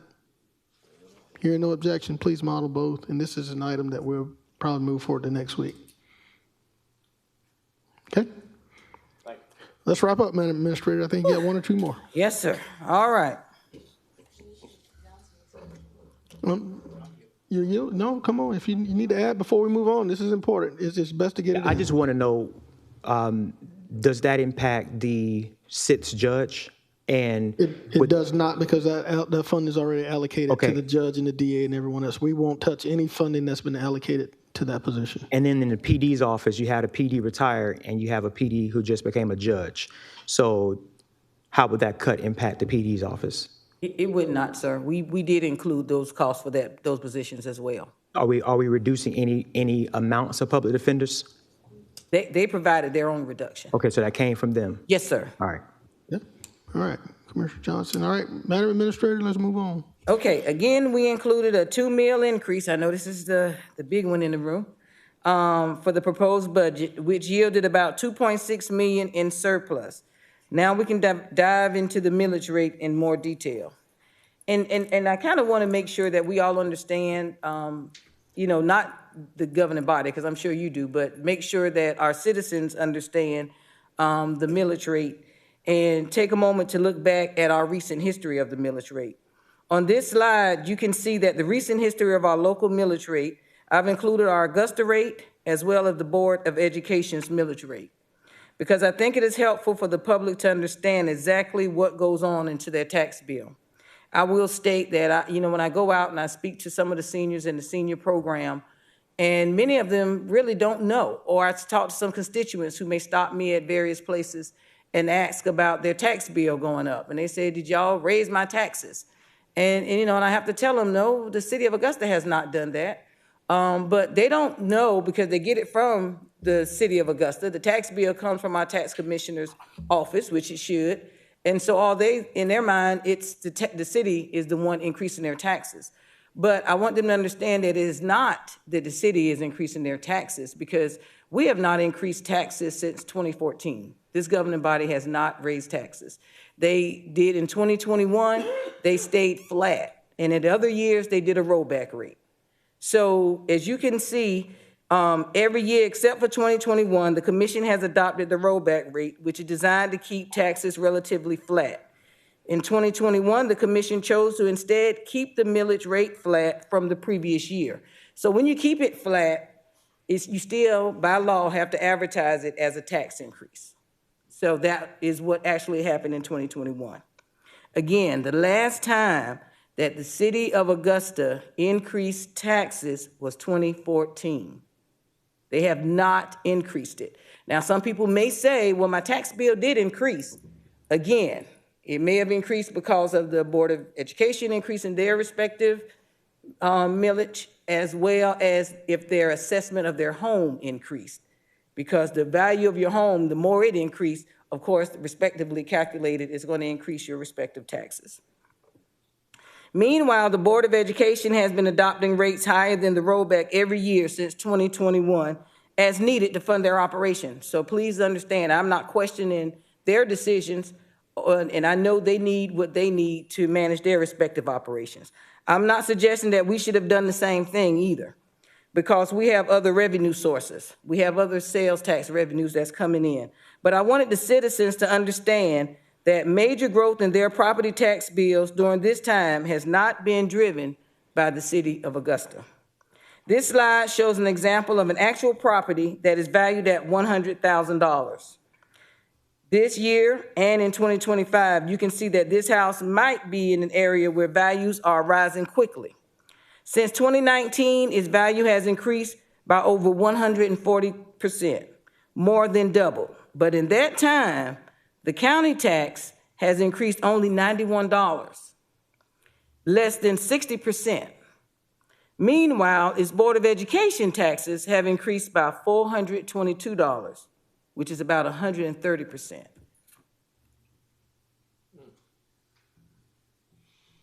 This slide makes this change in the two tax categories easier to see graphically.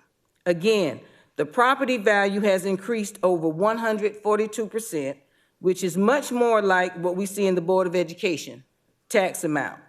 The Augusta tax amounts have been much flatter over time. So I'll let you just look at that for a minute.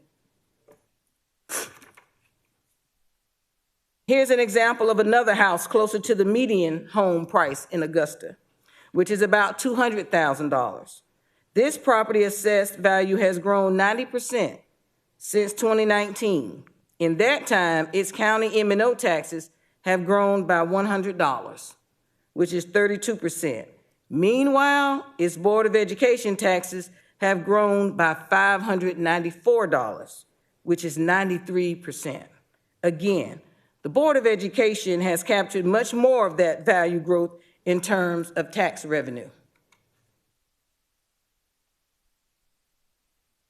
And here's the graph showing as well the growth curve for the Board of Education is much steeper. The reason I'm showing you this, again, is just to underscore the point that millage rate increases have been very low in this government over the past few years.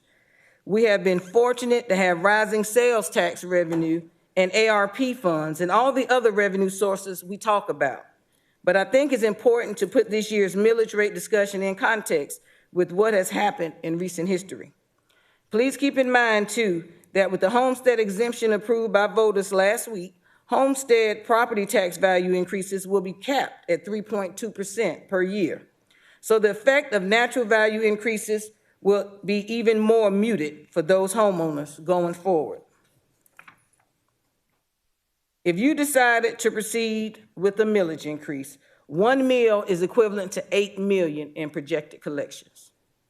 If an increase by 1.5 mil, 2.6 million is available from the projected surplus, and it would need an additional 1.36 million. Assumes all other cuts would be made as proposed. And if you increase it by 1 mil, 5.3 million would be needed in additional reductions. Now, if you didn't want to do any mill increase, which I'm sure, being elected officials, that's probably not what you want to do. But if we would need to locate an additional 13.36 million. If you did that through across the board cuts, because I know some of you may think we can just continue to cut, that would be an additional 8.42% cut to all departments, including the sheriff's office. Again, it is up to this governing body to enforce this cut on our elected officials. Some have stated they can't do the original 3% cut.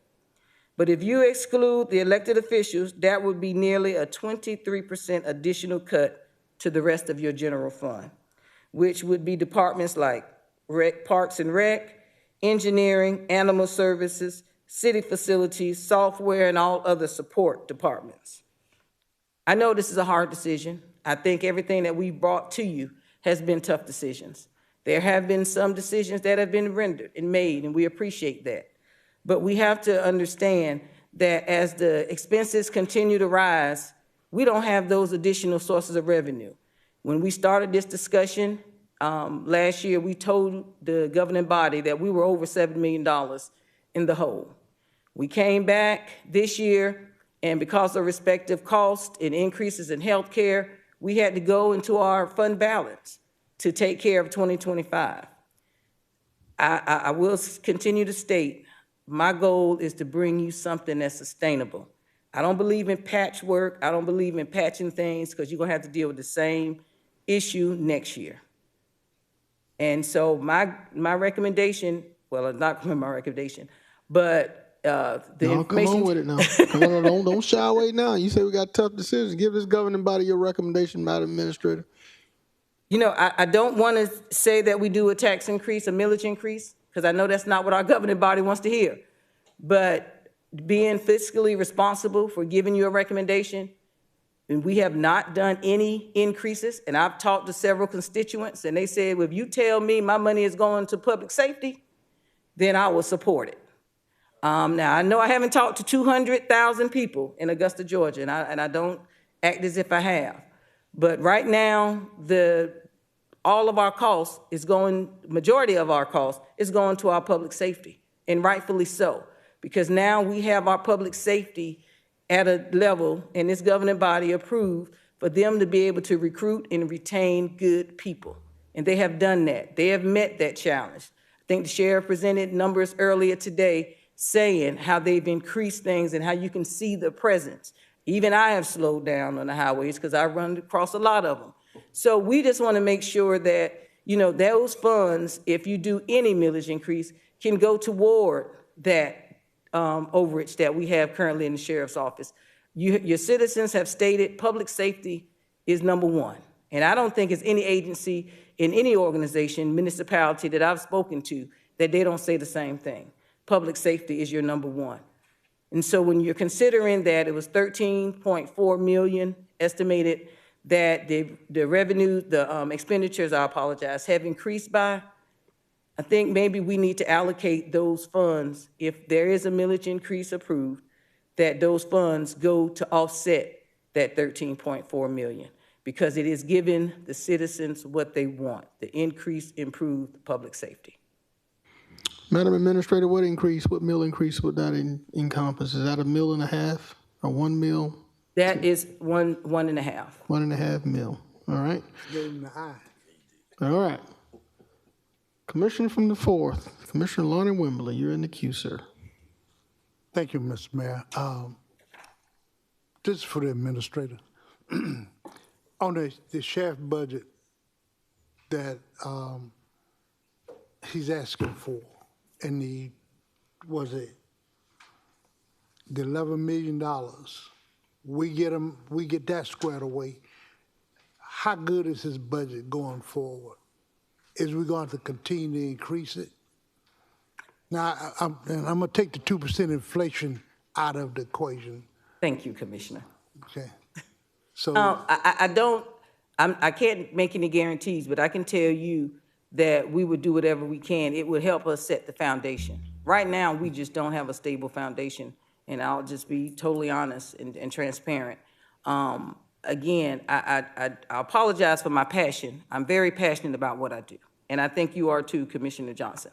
I'm very passionate about what I do. I am very passionate about putting in 100%, 125%. But all I want to do is bring y'all the best information we can. And sometimes we may not necessarily agree on what's the best information, but to bring y'all the best information so that y'all can make some good decisions for our citizens. So I would hope that we would not have to do anything, Commissioner Wimberly. I would hope that this will set the actual foundation, help us begin to set the foundation, because we'll have a source to address the needs of our sheriff's department and our public safety, which ultimately addresses our community. Thank you. You're welcome. All right, colleagues. Madam Administrator is recommending $1.5 million increase to go exclusively to our sheriff's department. You need to consent a recommendation or on that. So is there anybody? $1.5 million increase to our tax digest. Is there anybody willing to offer up a motion for consensus? Not a motion, but just give me a nod for consensus on that.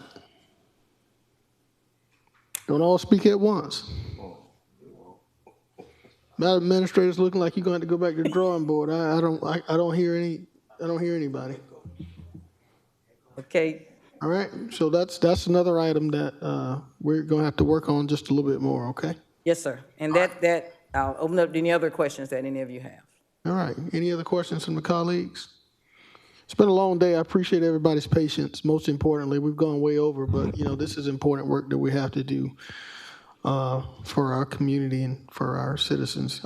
Mayor Pro Tem Wayne Guilfoyle, you have the floor, sir. Thank you, Mr. Mayor. Madam Administrator, I know that if we don't get where we need to be, we can't get to, the millage increase, we can't get to finding the extra funding to fill this big old gap that we got. We're going to have to look at other resources, outsourcing certain departments, or even a RIF, or, we're going to have to come up with some kind of solution. There's, you're limited on choices because you only got X amount of people that works for this government, and this has been laid in our lap, and y'all are desperately trying to find solutions as well as we trying to find opportunities for funding as well. But hopefully on the next couple of meetings, we'll come to some kind of solution up there. Thank you. Thank you, Mayor Pro Tem. Chair recognizes Commissioner from the 9th, Commissioner Francine Scott. Thank you. Mayor Johnson, may I ask? Yes. Yes, ma'am. Going back to the millage rate. Yes, ma'am. The 1.5. The 1.5, would that be for public safety or the sheriff only? The sheriff's office, yes, ma'am. And yet, we will be cutting 3% from the public defenders, the DA, but they will be getting more paperwork, processing more offenders. So how would that balance out with cutting them but increasing the millage rate going to public safety? I think that's something that we would have to consider. Yes, ma'am. In deliberating, if we go with that, how would that impact of the public safety? I'm not saying, I'm saying I'm not going to vote for it, but that's something we need to consider. Thank you. Thank you, Commissioner from the 9th. Chair recognizes Commissioner Jordan Johnson from the 1st. Thank you, Mr. Mayor. As far as the employee health benefits come from the law enforcement fund, are they on the same benefits plan at the city that we're on for our employees? Yes, sir. So with our conversation about moving to a different plan or shifting some of that cost, are they required to do the same thing? Yes, sir. All right, and is this going to be phased, or are we still going in all at once?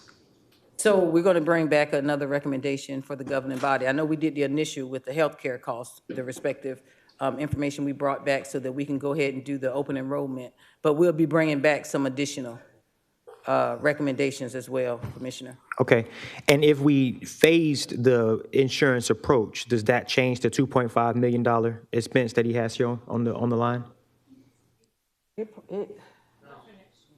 Not for 2026, it'll be 2027. Okay. Do we have an idea of like what the non-capitalized equipment is for the sheriff's office budget? I should have asked him when he was here. And maybe we can just get an email. Yes, sir. With that, just specifically the non-capitalized vehicle cost and machinery equipment. As far as where we stand right now with the decisions we've made today, what are our updated totals? Well, Commissioner, there's a couple items we didn't consent regarding. Right. I could give you that. I do want list. to know the ones that we did. All right, you got it. Can we send that to you, sir? I don't think anybody was calculating it. Yes, ma'am. Okay.